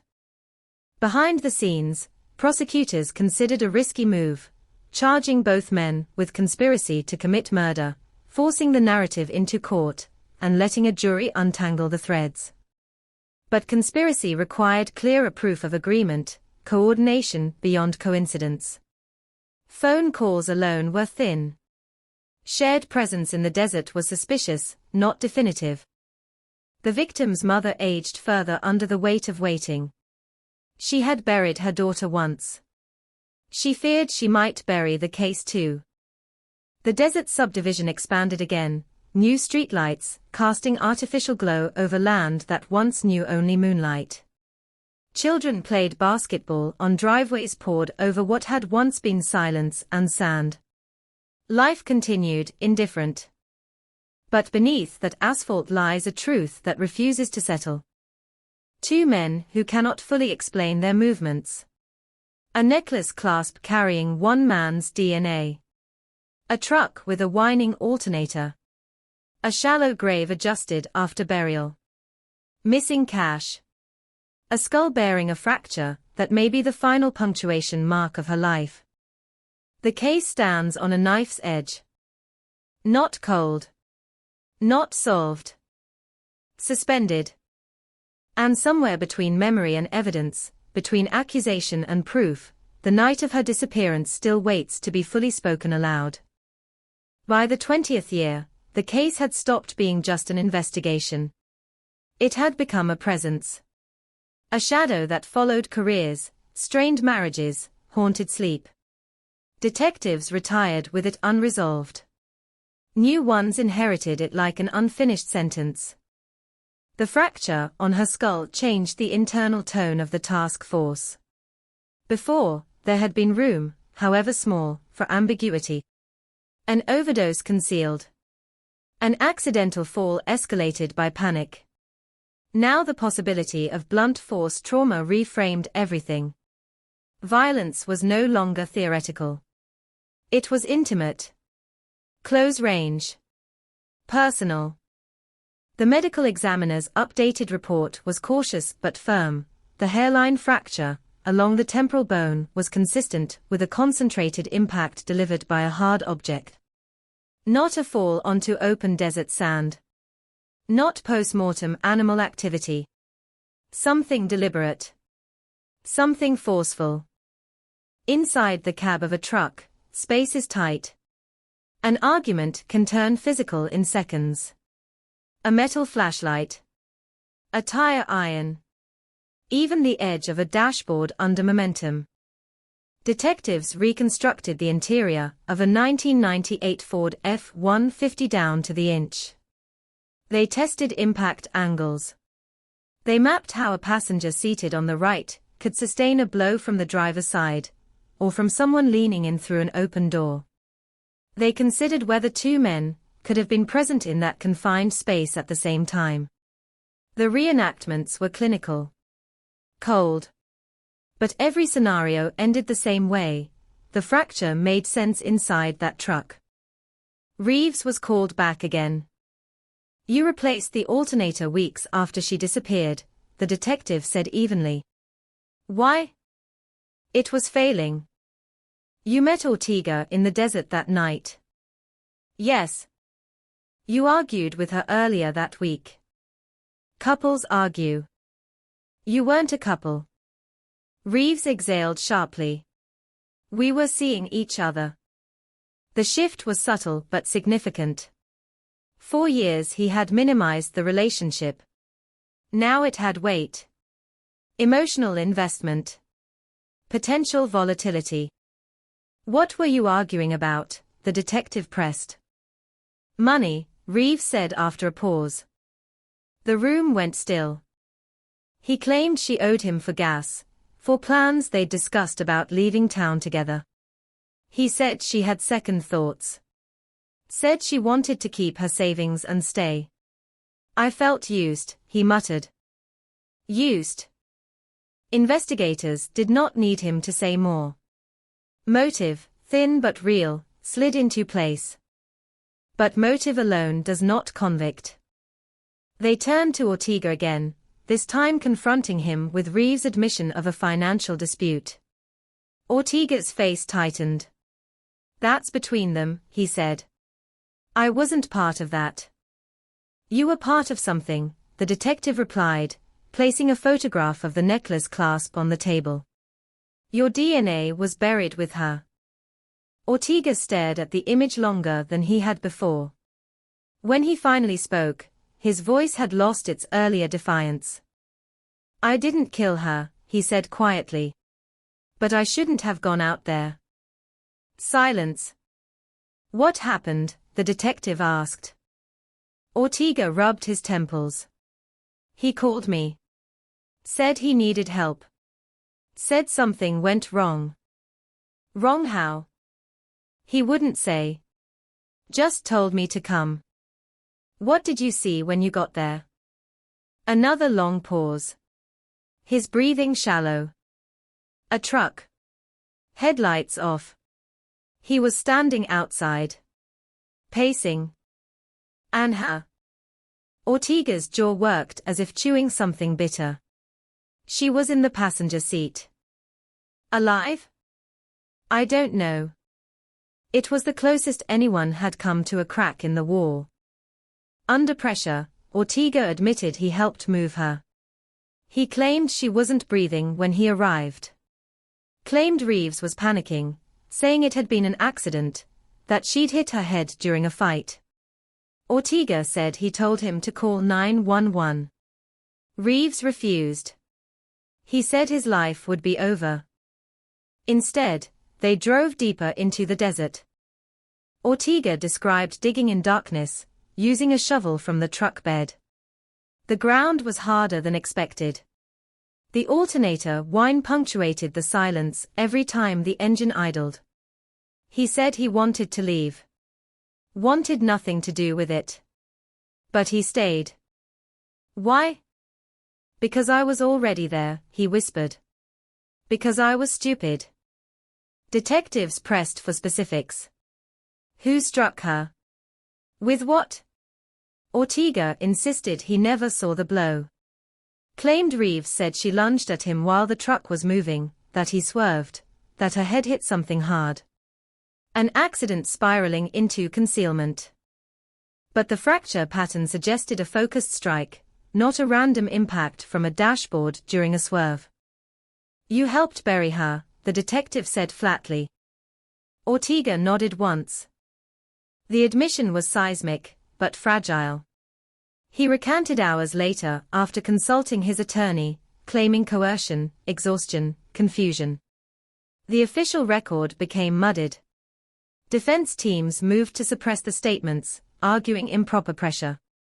Legal battles erupted before any charges were filed.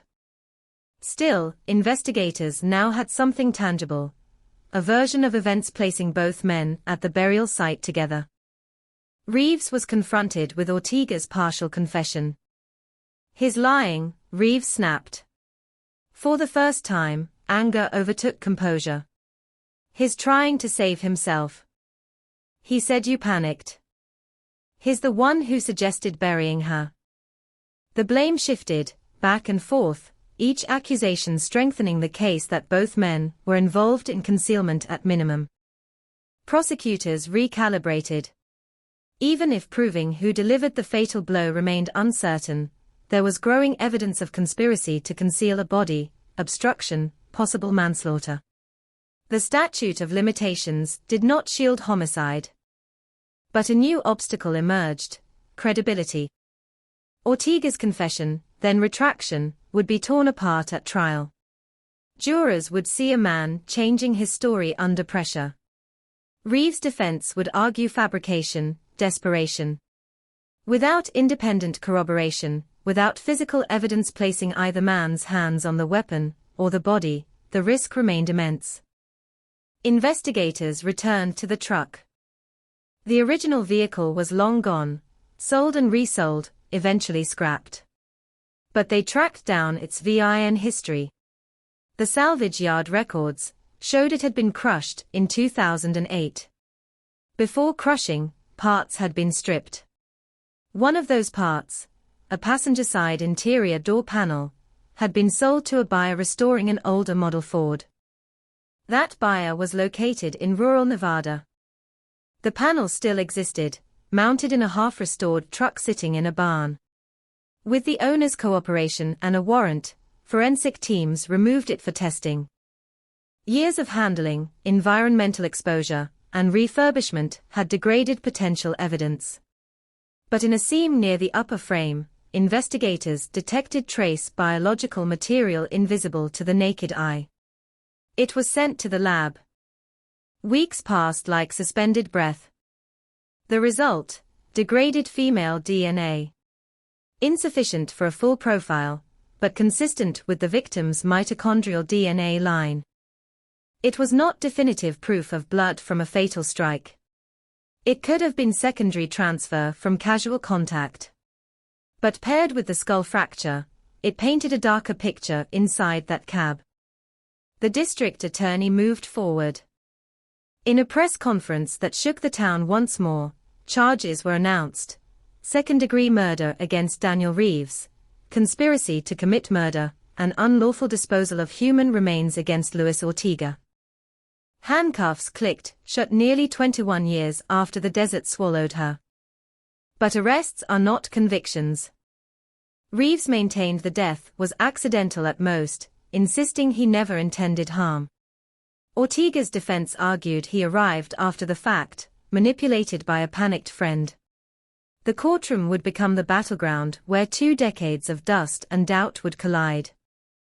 The victim's mother sat in the front row during the arraignment, eyes fixed not on the cameras, not on the attorneys, but on the 2 men whose choices had rewritten her life. For the first time since 2005, the case was no longer suspended. It was moving.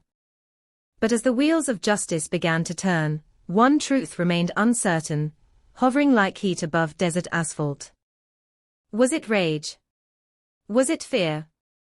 Or was it something colder, something planned long before that truck ever left the parking lot?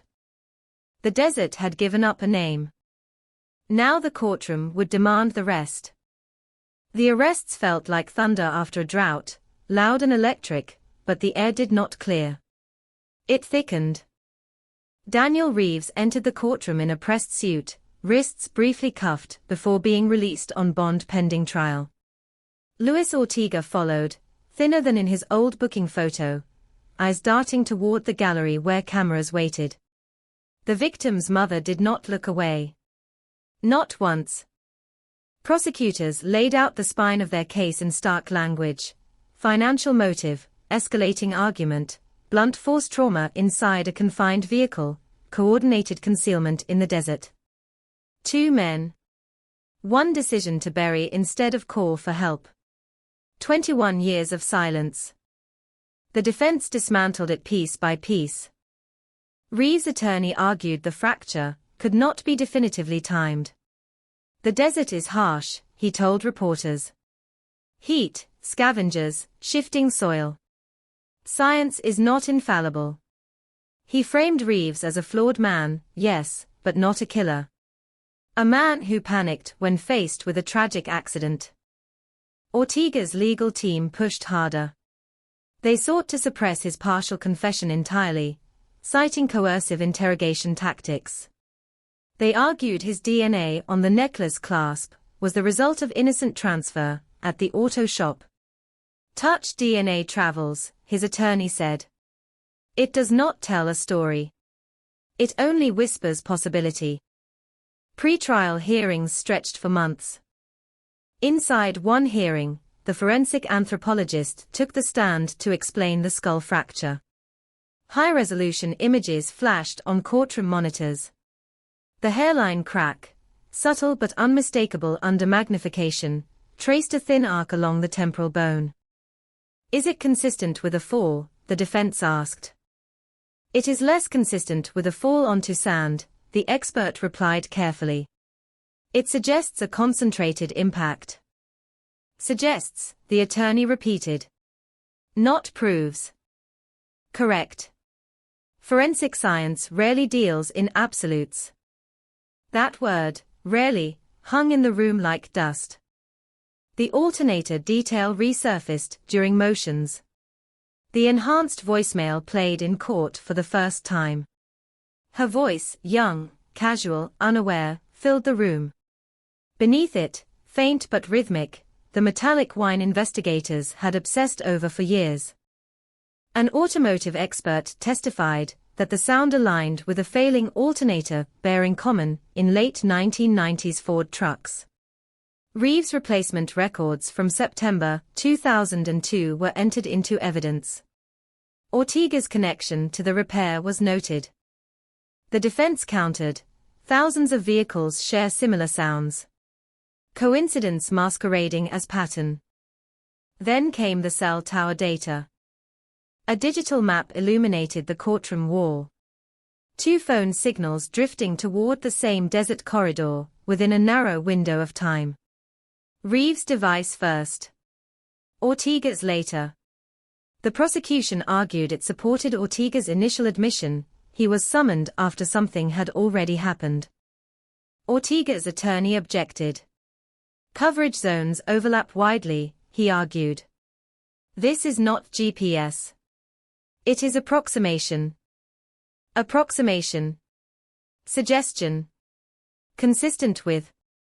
The language of uncertainty threaded through every piece of evidence. But the emotional weight was undeniable. When the victim's mother testified, during a preliminary hearing, the courtroom shifted. She described the last time she saw her daughter alive. The way she braided her hair loosely. The way she said, "I'll be back soon." She described the years of not knowing, the hollow birthdays, the way hope mutates into something painful but persistent. Defense attorneys objected to portions as prejudicial. The judge sustained some, overruled others. The mother's voice trembled but did not break. She trusted someone, she said. And someone chose not to save her.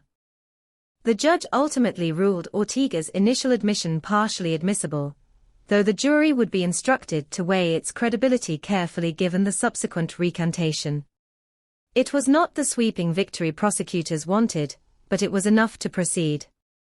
Trial date set. The town braced. Local media resurrected the old headlines. Arizona 2005 desert remains identified. Cold case heads to trial. Comment sections flared with debate. Some insisted the state had finally done its job. Others warned of overreach built on circumstantial scaffolding. In the months leading up to trial, a new complication emerged. A forensic reanalysis of the degraded female DNA found on the passenger side door panel yielded a slightly stronger profile than before due to improved amplification kits. It matched the victim's maternal line, but still could not conclusively establish blood versus touch transfer. The defense seized on that ambiguity, arguing she had ridden in the truck before without harm. Reeves admitted she had been a passenger in his vehicle multiple times. That much was no longer disputed. What happened on the final ride remained the battlefield. Behind the scenes, plea negotiations were explored. Prosecutors floated the possibility of reduced charges for Ortega in exchange for full testimony against Reeves, clear, detailed, unwavering. Ortega hesitated. A manslaughter plea with limited prison time versus the risk of decades if convicted at trial. Reeves refused any plea that included admission of intentional harm. Time tightened around them all. In a closed-door meeting with his attorney, Ortega finally spoke more plainly than he ever had on record. He hit her, he said. They were yelling. She grabbed the wheel. He swung at her. I don't know what with. It was fast. She slumped. He kept saying, I didn't mean to. Did you see the weapon? His attorney asked. No. Did you touch it? No. Did you see blood? A pause. A little. On the door. That detail had never been public. If Ortega took the stand and repeated that under oath, it could anchor the prosecution's theory. But it would also cement his own role in the burial. The plea offer shifted. Conspiracy to commit manslaughter, recommended sentence significantly lower in exchange for full cooperation. Ortega agreed. The courtroom shifted again. When trial began, it was Reeves alone at the defense table facing the murder charge. Ortega, now a cooperating witness awaiting sentencing, sat outside the courtroom until called. The prosecution's opening statement was direct, controlled, relentless. This case is about a choice, the lead prosecutor said. A choice made in anger. A choice followed by another, to bury instead of save. The defense countered with accident and panic. Tragic. Yes. Criminal murder. No. Ortega took the stand on the fourth day. He looked smaller under oath. Sweat beaded at his temple as he described the call from Reeves that night. The drive into darkness. The truck idling. The passenger door open. She wasn't moving, he said. He kept saying it was an accident. Did you see how she was injured? The prosecutor asked. She had a mark on the side of her head. Near here. He touched his own temple. Did the defendant say how it happened? He said she grabbed the wheel. He swung. He didn't mean to hit her that hard. The courtroom was silent except for the scratch of a court reporter's keys. On cross-examination, the defense attacked ruthlessly. You're testifying to save yourself, correct? I'm telling the truth. You initially denied everything. I was scared. You helped bury her. Yes. You chose not to call police. Yes. You expect this jury to trust you now. Ortega swallowed. I expect them to hear what happened. Reeves watched without expression. The prosecution closed with the fracture evidence, the alternator timeline, the phone pings, the financial dispute, the burial.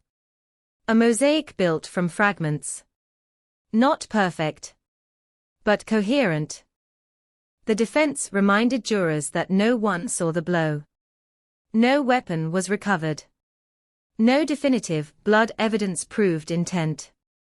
Panic after an accident is not murder, they argued. It is fear. Deliberations began. Outside the courthouse, the desert wind moved through dry grass, indifferent to legal arguments and jury instructions. It had witnessed the night itself. It had held the body. It had kept silent for years. Now 12 strangers would decide whether the silence finally broke. The verdict would not change what happened in that truck. It would not return a daughter to her mother. But it would answer one question that had burned for 2 decades. Was it an accident buried in fear? Or a killing buried in sand? The jury deliberated for 3 days. 3 days of sealed doors. 3 days of legal instructions spread across a long wooden table. 3 days of photographs revisited in silence, the skull fracture, enlarged on a monitor, the desert grid from 2005, the necklace clasp flecked with corrosion and time. Outside, cameras waited. Reporters rehearsed phrases, verdict imminent. Cold case nearing resolution. The victim's mother sat in a quiet hallway, rosary wrapped tight around her fingers, though she had never been particularly religious. Reeves' family occupied the opposite end of the corridor, whispering in clipped tones. Inside the jury room, the central question was not whether Reeves had been there. He had. Not whether he argued with her. He admitted that. Not whether he helped conceal what happened. Even the defense conceded panic led to terrible decisions. The question was intent. Second-degree murder required malice, an act dangerous to human life, performed with conscious disregard. The prosecution argued that swinging at someone's head inside a moving vehicle met that threshold. The defense insisted it was reflex, chaos, accident. On the afternoon of the 3rd day, the jury filed back into the courtroom. Reeves stood. His jaw set. Ortega, seated in the gallery under subpoena, stared at the floor. On the charge of second-degree murder, the clerk read, "We the jury find the defendant guilty." The air left the room in a collective exhale. Reeves did not react at first. Then his shoulders lowered slightly, as if some invisible brace had snapped. His attorney placed a hand on his arm. Across the aisle, the victim's mother closed her eyes, tears spilling silently down her face. Not joy. Not relief. Something heavier. Final. The jury found him guilty of unlawful disposal of human remains as well. Sentencing would come later, but the word guilty echoed louder than any gavel strike. Outside, headlines shifted again. Arizona 2005 desert case, guilty verdict after 21 years. The town buzzed with a strange mix of vindication and disbelief. Some said justice had finally arrived. Others questioned whether circumstantial threads had been woven too tightly. Weeks later, the sentencing hearing unfolded under a harsher light. The prosecution described the fracture, the abandoned body, the calculated decision to dig rather than dial 3 numbers. They called it a betrayal of trust magnified by cowardice. The defense urged the court to consider lack of prior violent felonies, to weigh panic against premeditation. Reeves addressed the court briefly. He did not confess to murder. He did not apologize for striking her. He said only, "I never meant for anyone to die." The judge's voice was steady when he delivered the sentence, 30 years to life. Ortega, in a separate hearing, received a reduced sentence under his plea agreement, 8 years for conspiracy and unlawful disposal. His cooperation had mattered. His hands had still moved sand over her body. As Reeves was led away in handcuffs, he turned once toward the gallery. His eyes did not find the mother's. She did not look at him. Closure is not a door that swings shut. It is a weight redistributed. After the verdict, the desert subdivision felt different. Residents who had followed the trial walked their dogs past the edge of the development with quieter steps. A small memorial plaque was installed near the original burial site, discreet but permanent. Her name engraved in bronze. Dates marking a life too short. The mother visited often. She spoke to the plaque as if it could answer. She told her daughter about the trial, about the word guilty, about the years that had passed. "They can't hurt you anymore," she whispered once, voice trembling in the wind. But even with a conviction, questions lingered in the spaces between facts. Was the blow truly a reflex? Or had anger sharpened it into something intentional? Ortega's testimony had painted a sudden eruption, swing, impact, shock. Yet no weapon was ever recovered. No clear reconstruction could replay the exact motion inside that truck cab. Reeves filed an appeal within months. His legal team argued prosecutorial overreach, improper emphasis on ambiguous forensic evidence, undue reliance on a cooperating witness with incentive to lie. Appeals are slow, methodical, unglamorous. They grind through transcripts and technicalities rather than emotion. The mother learned not to watch every filing. She had spent too many years suspended in uncertainty. Now she allowed herself something closer to rest. Yet the case refused to fade entirely. A journalist digging through archived records uncovered something curious. A 2001 police report involving Reeves and another young woman who claimed he struck her during an argument inside his truck. Charges were never pursued. She declined to cooperate. The detail had not been admissible at trial due to evidentiary rules. But in the court of public opinion, it reshaped perception. Pattern. Temper. Escalation. The journalist published a long-form piece tracing the evolution of the investigation, from unidentified remains in 2005 to genetic genealogy breakthroughs, from a rusted clasp to a salvaged door panel. The article described the desert as both accomplice and witness. Meanwhile, Ortega served his sentence quietly. In prison interviews with a court-appointed therapist, he reportedly expressed guilt, not only for helping bury her, but for not stopping Reeves sooner, not calling for help when there was still a chance. Therapists document remorse differently than juries do. It does not reduce time already served. Years passed. Reeves' appeal was partially heard, then denied. The conviction stood. The desert did what it always does. Winds shifted dunes. Summer heat pressed down like a physical force. Monsoons carved temporary rivers through arroyos that would dry by morning. But something fundamental had changed. For nearly 2 decades, the case was defined by absence, a nameless set of remains, a missing daughter, a night without answers.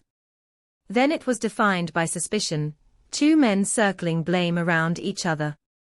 Now it was defined by a verdict. Imperfect to some. Inevitable to others. In quiet moments, the mother still wonders about the exact second everything went wrong. The angle of the blow. The sound inside that cab. Whether her daughter had time to register betrayal before darkness. Those details may never be known with certainty. What is known is this. A young woman left a parking lot at 8:42 p.m. She trusted someone enough to get into his truck. She never came home. Her body lay in desert sand for years before a construction crew uncovered bone and silence. Science gave her name back. Persistence gave her a trial. A jury gave a verdict. Justice arrived slowly. Imperfectly. But it arrived. And under the wide Arizona sky, where heat once tried to erase her completely, her name now stands etched in metal, carried in memory, no longer lost to the wind. Even after the verdict, the case refused to sit quietly in the archives. Convictions create an illusion of finality, but truth is rarely that obedient. 2 years into Reeves' sentence, a motion for post-conviction relief was filed. His new appellate attorney argued ineffective assistance of counsel, claiming key forensic ambiguities were not fully challenged at trial. They zeroed in on the skull fracture, asserting alternative biomechanical explanations had not been sufficiently presented to the jury. A hired expert submitted an affidavit suggesting the injury could, under specific conditions, be consistent with a fall against a hard interior surface during abrupt vehicle movement. The prosecution dismissed it as speculative, but the court agreed to review. For the victim's mother, it felt like the ground shifting again beneath her feet. She had learned to live with the verdict as a kind of fragile stability. Now the word, reversal, appeared in headlines like a distant thunderclap. In the months that followed, transcripts were dissected line by line. The alternator audio enhancement was challenged. The reliability of cell tower mapping was debated anew. Ortega's plea agreement was scrutinized for undue incentive. Behind bars, Reeves maintained the same position he had held from the beginning. It was an accident that spiraled.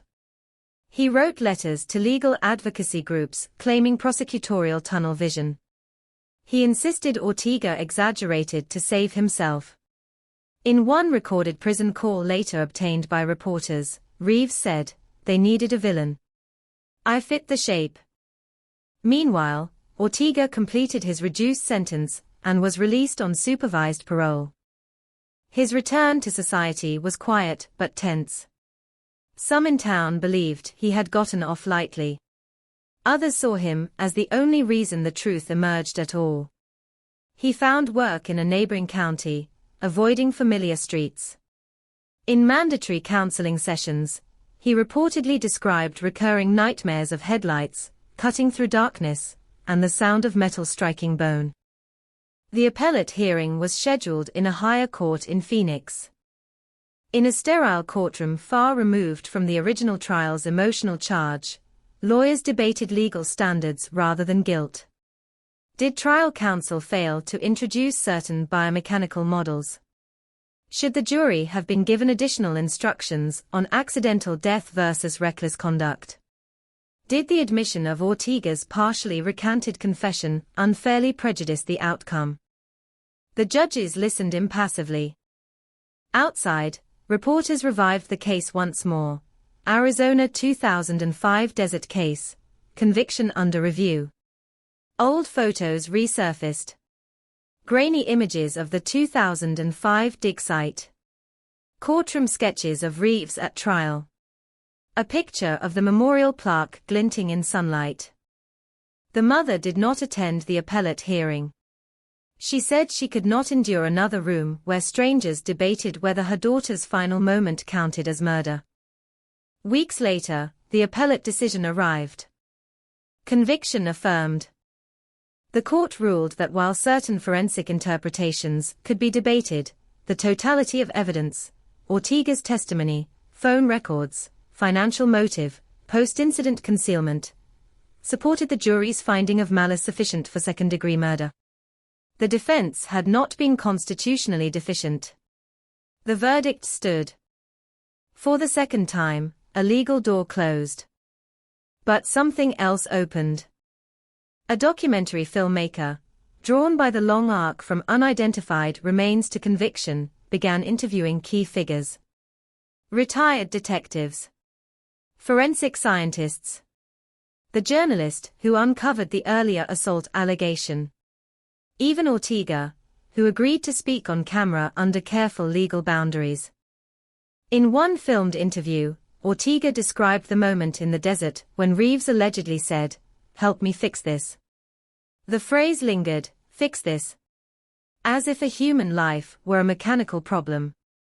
As if the solution were sand and silence. The documentary aired nationally. It reignited debate across social media. Some viewers were convinced of Reeves' guilt beyond doubt.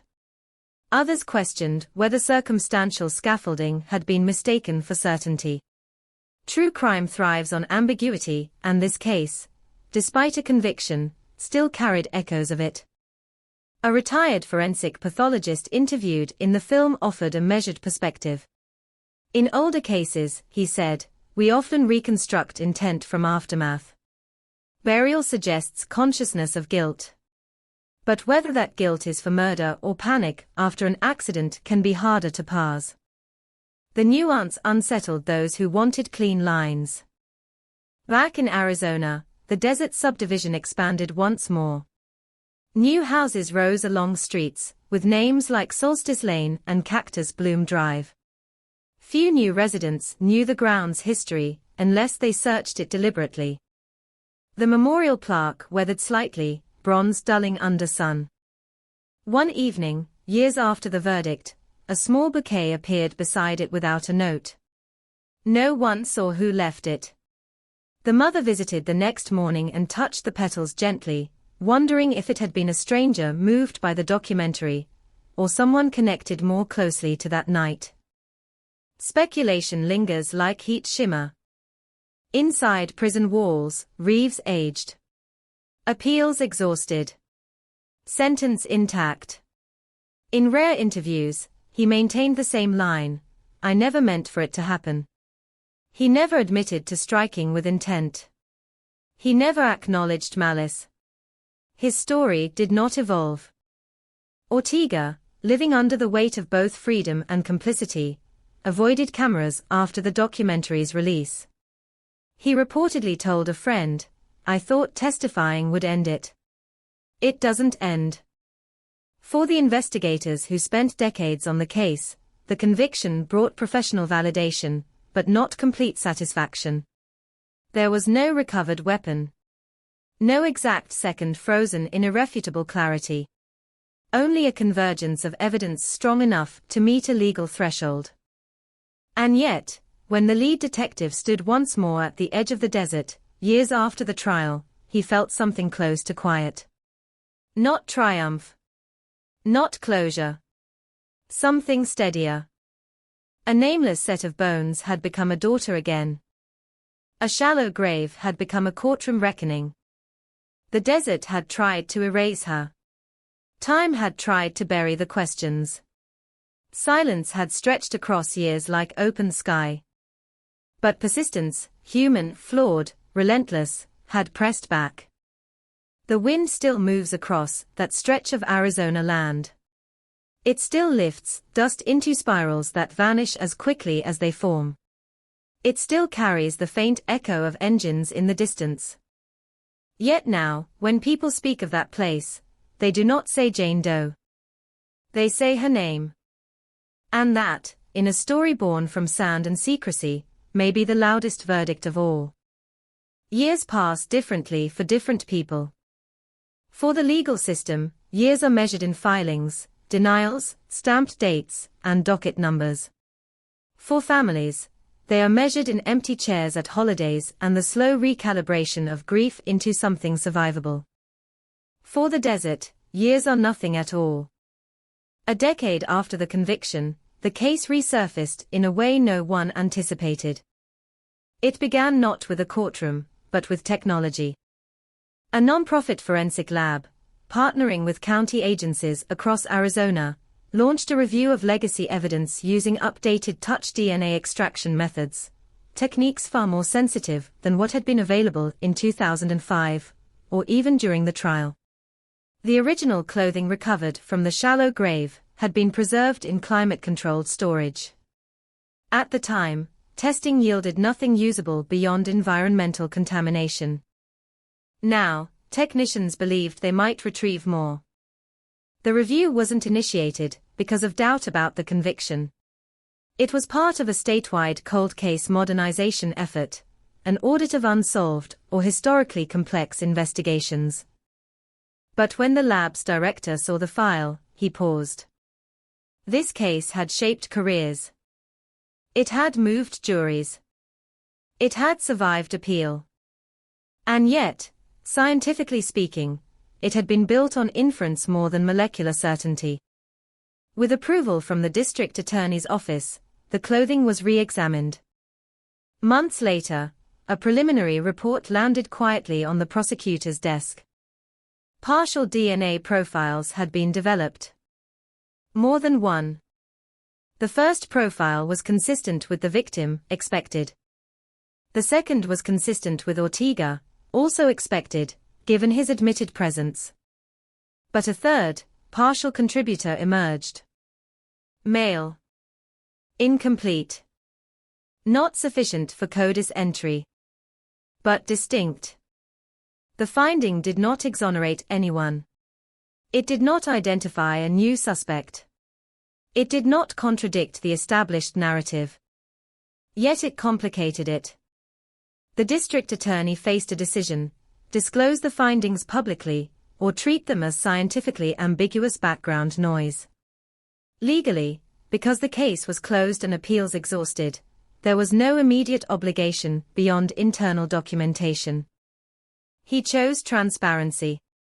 A press release framed the results carefully. Advanced testing had identified an additional partial DNA profile of unknown origin. The statement emphasized that secondary transfer, environmental contamination, or laboratory artifact were all plausible explanations. The conviction remained legally sound. Still, headlines ignited. New DNA in desert murder case. Cable pundits circled back. Online forums exploded. Amateur sleuths mapped timelines and theorized shadow accomplices. Reeves' attorneys filed a motion within weeks. They argued that the newly discovered DNA undermined the state's theory of a two-person crime. If a third male contributor existed, the defense contended, reasonable doubt expanded. They requested a hearing. For the victim's mother, it felt like déjà vu sharpened into dread. She had grown accustomed to anniversaries that passed quietly. Now reporters were calling again. Ortega, contacted by investigators to provide a fresh reference sample for confirmation, reportedly went pale when informed of the new findings. He maintained there had been no third person. No one else in the vehicle. No one else at the burial site. Under oath at the evidentiary hearing, forensic experts testified cautiously. The third profile, they explained, was partial and low-level. It could have resulted from innocent transfer, manufacturing, retail handling before purchase, even cross-contact, during evidence collection years earlier. The degradation pattern suggested environmental exposure consistent with burial conditions. Defense experts countered that its presence on the interior lining of the jacket, near the collar, made simple retail transfer less likely. The courtroom tension felt different this time. Less explosive. More clinical. The judge ultimately ruled that while the DNA was newly discovered evidence, it was not materially exculpatory. The conviction stood. No new trial. Again. Outside the courthouse, Reeves' appellate lawyer spoke of lingering unanswered questions. The prosecutor reiterated confidence in the totality of evidence. But something subtle had shifted. The public, once divided between certain guilt and procedural fairness, now faced a more intricate landscape. Not innocence. Not clear corruption. Just complexity. The documentary filmmaker returned briefly to update the story. In a follow-up segment, the retired detective addressed the DNA issue directly. Cases aren't math equations, he said. They are human events. Evidence accumulates. It doesn't always resolve. Reeves, interviewed via recorded statement from prison, sounded older, slower. You see, he said. There's more to it. There always was. He stopped short of naming an alternative suspect. He still did not offer a version of events that accounted for burial without intent. Ortega declined further interviews. Meanwhile, the subdivision expanded again. Children rode bikes past the memorial plaque, unaware of forensic debates unfolding miles away in courtrooms and laboratories. The plaque had been cleaned recently. Its bronze restored to a brighter sheen. One evening, during the 15th anniversary of the discovery, a small vigil gathered at the site. Fewer cameras than before. More candles. The mother spoke briefly. "I don't know every molecule," she said softly. "I don't know every technical term. I only know my daughter was left in the sand. And people were held responsible for that. That's what I carry." Her words didn't dismiss the DNA. They transcended it. Inside a state prison cell, Reeves folded the newspaper covering the vigil. He placed it carefully on the small metal shelf beside his bunk. In another part of the state, Ortega sat alone in a modest apartment, staring at the same article online. He closed his laptop without finishing it. And somewhere in a forensic storage facility, sealed evidence boxes returned to their shelves, labeled, catalogued, preserved against future questions. Because in cases like this, the past rarely stays settled forever. Science evolves. Memory shifts. Narratives fracture. But at the center remains one unchanging fact. A life ended. A shallow grave dug beneath indifferent stars. And a desert that, no matter how much is uncovered, still keeps some of its silence. Time has a way of thinning the crowd. The cameras leave first.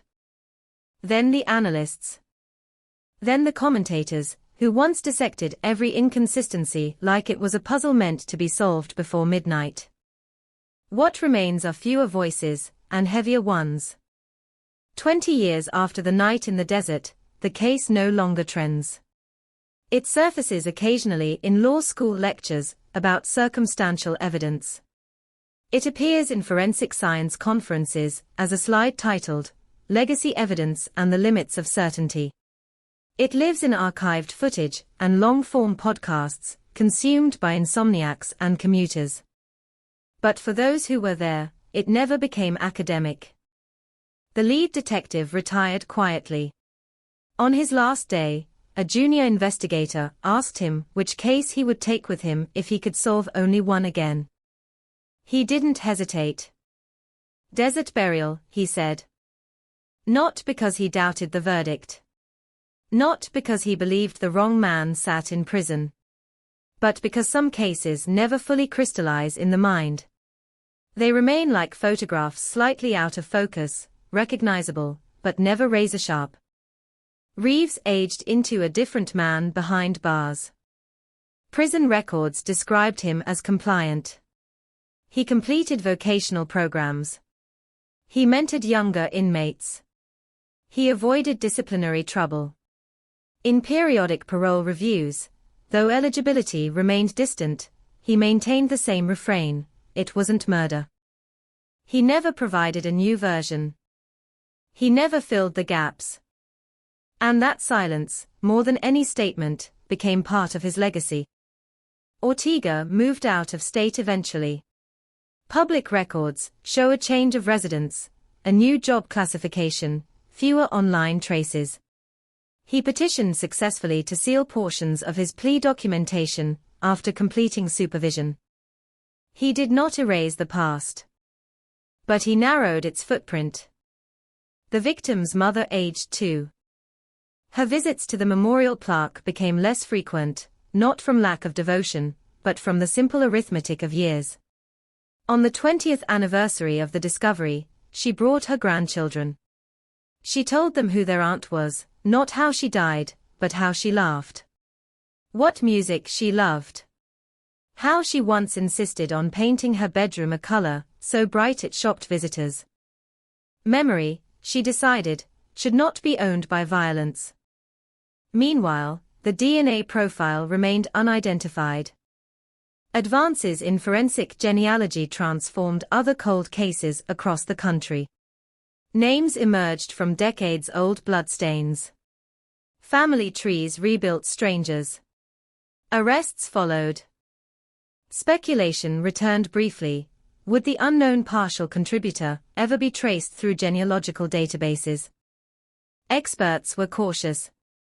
The profile was too incomplete for reliable upload. Too degraded for confident familial mapping. It sat in a technological gray zone, present, but not powerful enough. In a televised panel discussion years later, a forensic scientist summarized it plainly: not every fragment leads somewhere. Sometimes it simply exists. The case settled into that space. Not unresolved. Not overturned. But textured. Law students debated whether the burial alone established malice. Ethics professors discussed plea bargains and incentive structures. True crime audiences argued in comment sections long after midnight. And yet, beneath all analysis, one detail endured with stubborn simplicity.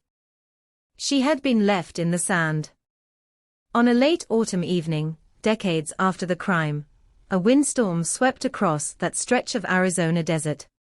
It knocked over lightweight patio furniture in the subdivision. It bent young trees planted along sidewalks.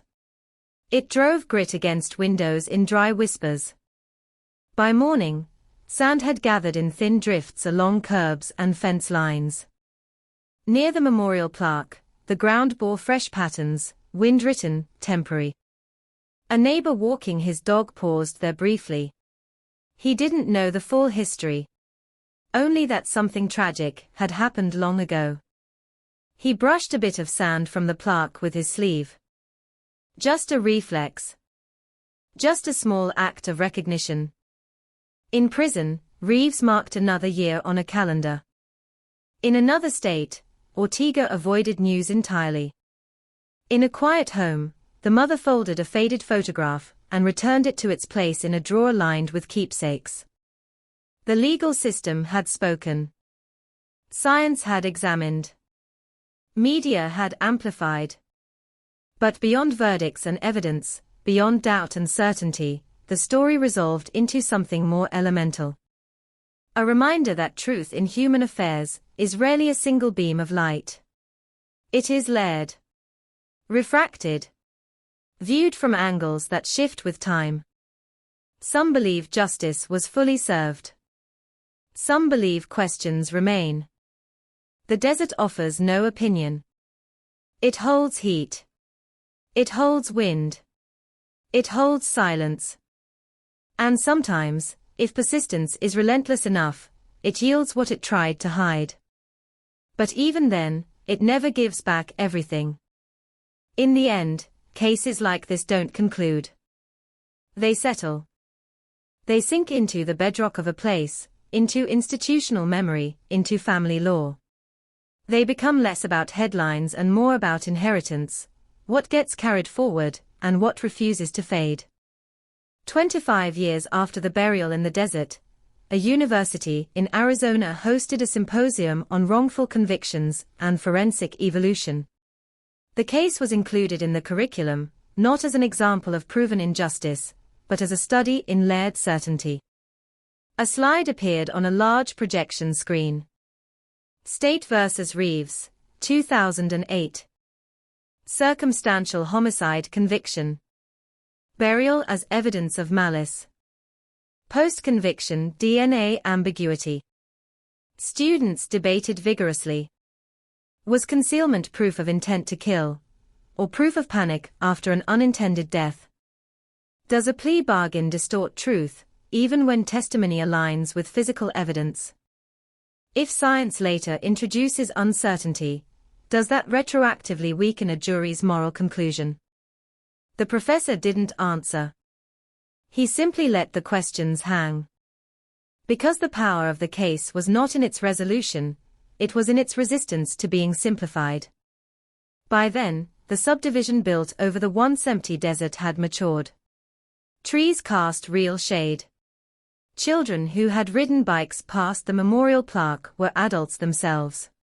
Some had learned the story later, and were startled to discover the ground beneath their childhood sidewalks had once been a crime scene. The plaque remained. Weathered again. Restored again. A cycle of erosion and care. Reeves, older now, moved more slowly during prison count. His hair thinned. His appeals had long been exhausted, and parole boards remained unmoved by assertions without admission. In his most recent review, the panel noted his consistent denial of intent. Remorse without responsibility is difficult for systems to categorize. He once told a prison counselor, according to notes later obtained through public record requests, "I've replayed it 1,000 ways. None of them end like this." He still did not describe the missing pieces. Ortega's name surfaced rarely. A brief mention in an online forum. A sealed record motion quietly granted. He had become a peripheral figure in his own past, both central to the conviction and strangely ghost-like in public memory. The victim's mother passed away quietly in her sleep in her late 70s. Her obituary did not headline the case. It mentioned her daughter by name. It mentioned advocacy work for victims' families. It mentioned resilience. At her memorial service, a single photograph of her daughter stood beside the guest book. Not the crime scene image. Not the courtroom sketch. A photograph from years before the desert. Smiling. Alive. The unknown partial DNA profile remained unidentified. By the time forensic genealogy became even more precise, the sample had degraded further with repeated testing. Analysts debated whether to attempt one final extraction. Funding was limited. Probability of success, low. Eventually, the evidence box was resealed. Catalogued. Preserved for a future that might have better tools, or not. A young investigative journalist, born after the original trial, revisited the case for a long-form article titled, "What Does Closure Mean?" She interviewed retired detectives, forensic experts, and legal scholars. She visited the desert site at dawn, when the light flattened the landscape into muted gold and gray. In her article's closing lines, she wrote, "Justice is a structure built by humans. It stands on evidence, procedure, and law. But beneath it lies something older, grief, uncertainty, and the simple fact of loss." This case achieved legal finality. Whether it achieved philosophical certainty depends on who you ask. The article won awards. It did not change the verdict. And so the story settles into its final shape. A young woman vanished. A shallow grave was discovered years later. 2 men were charged. 1 testified. 1 was convicted. Appeals were denied. New science complicated, but did not overturn. The desert expanded. Families aged. Memory endured. If you stand there now, at the edge of that Arizona development, you will not see crime scene tape. You will not hear gavel strikes. You will not feel the weight of courtroom air. You will hear wind. You will see sunlight hitting bronze. You will see a name engraved into metal, no longer Jane Doe. And that may be the truest ending this story allows. Not perfect clarity. Not universal agreement. But remembrance. Because even when certainty fractures, even when science evolves and arguments persist, one thing does not shift. She was here. She mattered. And she is no longer unnamed. There is a final stage in stories like this. It does not arrive with a verdict. It does not arrive with a headline. It arrives quietly, when the people who carried the case begin to disappear. 30 years after the night in the desert, very few remained who had stood at the original grave site. The first patrol officer to respond to the skeletal discovery had passed away. The medical examiner, who reconstructed the fracture pattern, retired and later succumbed to illness. The prosecutor, who secured the conviction, entered private practice, and eventually stepped away from law altogether. Memories, once sharp and rehearsed under oath, softened. Details blurred. What had once been testimony became recollection. The case file itself, thick, tabbed, cross-referenced, was transferred from active archives to long-term storage. A barcode replaced a handwritten label. Digitization converted paper into pixels. Photographs that once required white gloves could now be opened with a click. In prison, Reeves turned 65. His final parole hearing arrived not as a dramatic turning point, but as a procedural inevitability. The board reviewed decades of conduct reports, psychological evaluations, statements of responsibility, or lack thereof. When asked once more if he wished to address the panel, he spoke steadily. "I'm sorry for what happened," he said. "I never intended for anyone to die." It was the same line he had delivered for decades. The board denied release. The written decision cited the original concealment, the burial, the prolonged deception afterward. Acceptance of responsibility, they wrote, remained incomplete. Reeves returned to his unit. Another year marked. Across state lines, Ortega read about the hearing in a short online article. It mentioned his name only in passing, co-defendant turned state witness. He closed the page quickly. He had built a life structured around not revisiting that word. Witness. The subdivision in Arizona no longer felt new. Paint faded on early-built homes. Trees planted in infancy now cast long shadows across sidewalks. Residents changed over time, each generation inheriting a story most only learned through rumor or search engines. The memorial plaque remained. It had been replaced once due to corrosion. The updated version carried the same inscription, the same name, the same dates. On the 30th anniversary of the discovery, a small gathering formed again, smaller than before. No national cameras. Only local press, and a handful of community members. A former detective, now gray-haired and careful in his steps, attended quietly. He stood back from the group, watching as candles were lit. A reporter asked him whether he still believed justice had been fully achieved. He paused before answering. "I believe accountability happened," he said. "And I believe we told as much of the truth as we were able to prove." It was not triumph. It was not doubt. It was something more durable. In a university lab, a doctoral student studying forensic degradation used anonymized data from the case to model long-term DNA breakdown in desert environments. The findings were published in a scientific journal. The case, once a headline, became a dataset. In that transformation, there was something almost symbolic. A tragedy becomes a trial. A trial becomes precedent. Precedent becomes curriculum. Curriculum becomes research. And the human story recedes into abstraction. Unless someone chooses to remember it whole. In a quiet living room far from Arizona, one of the victim's grandchildren, now an adult, kept a framed photograph on a bookshelf. Not the plaque. Not the courtroom. Just a picture of a young woman mid-laugh. When asked once why the photo remained there, the answer was simple. So she doesn't turn into just a case. Because that is the final risk in stories stretched across decades.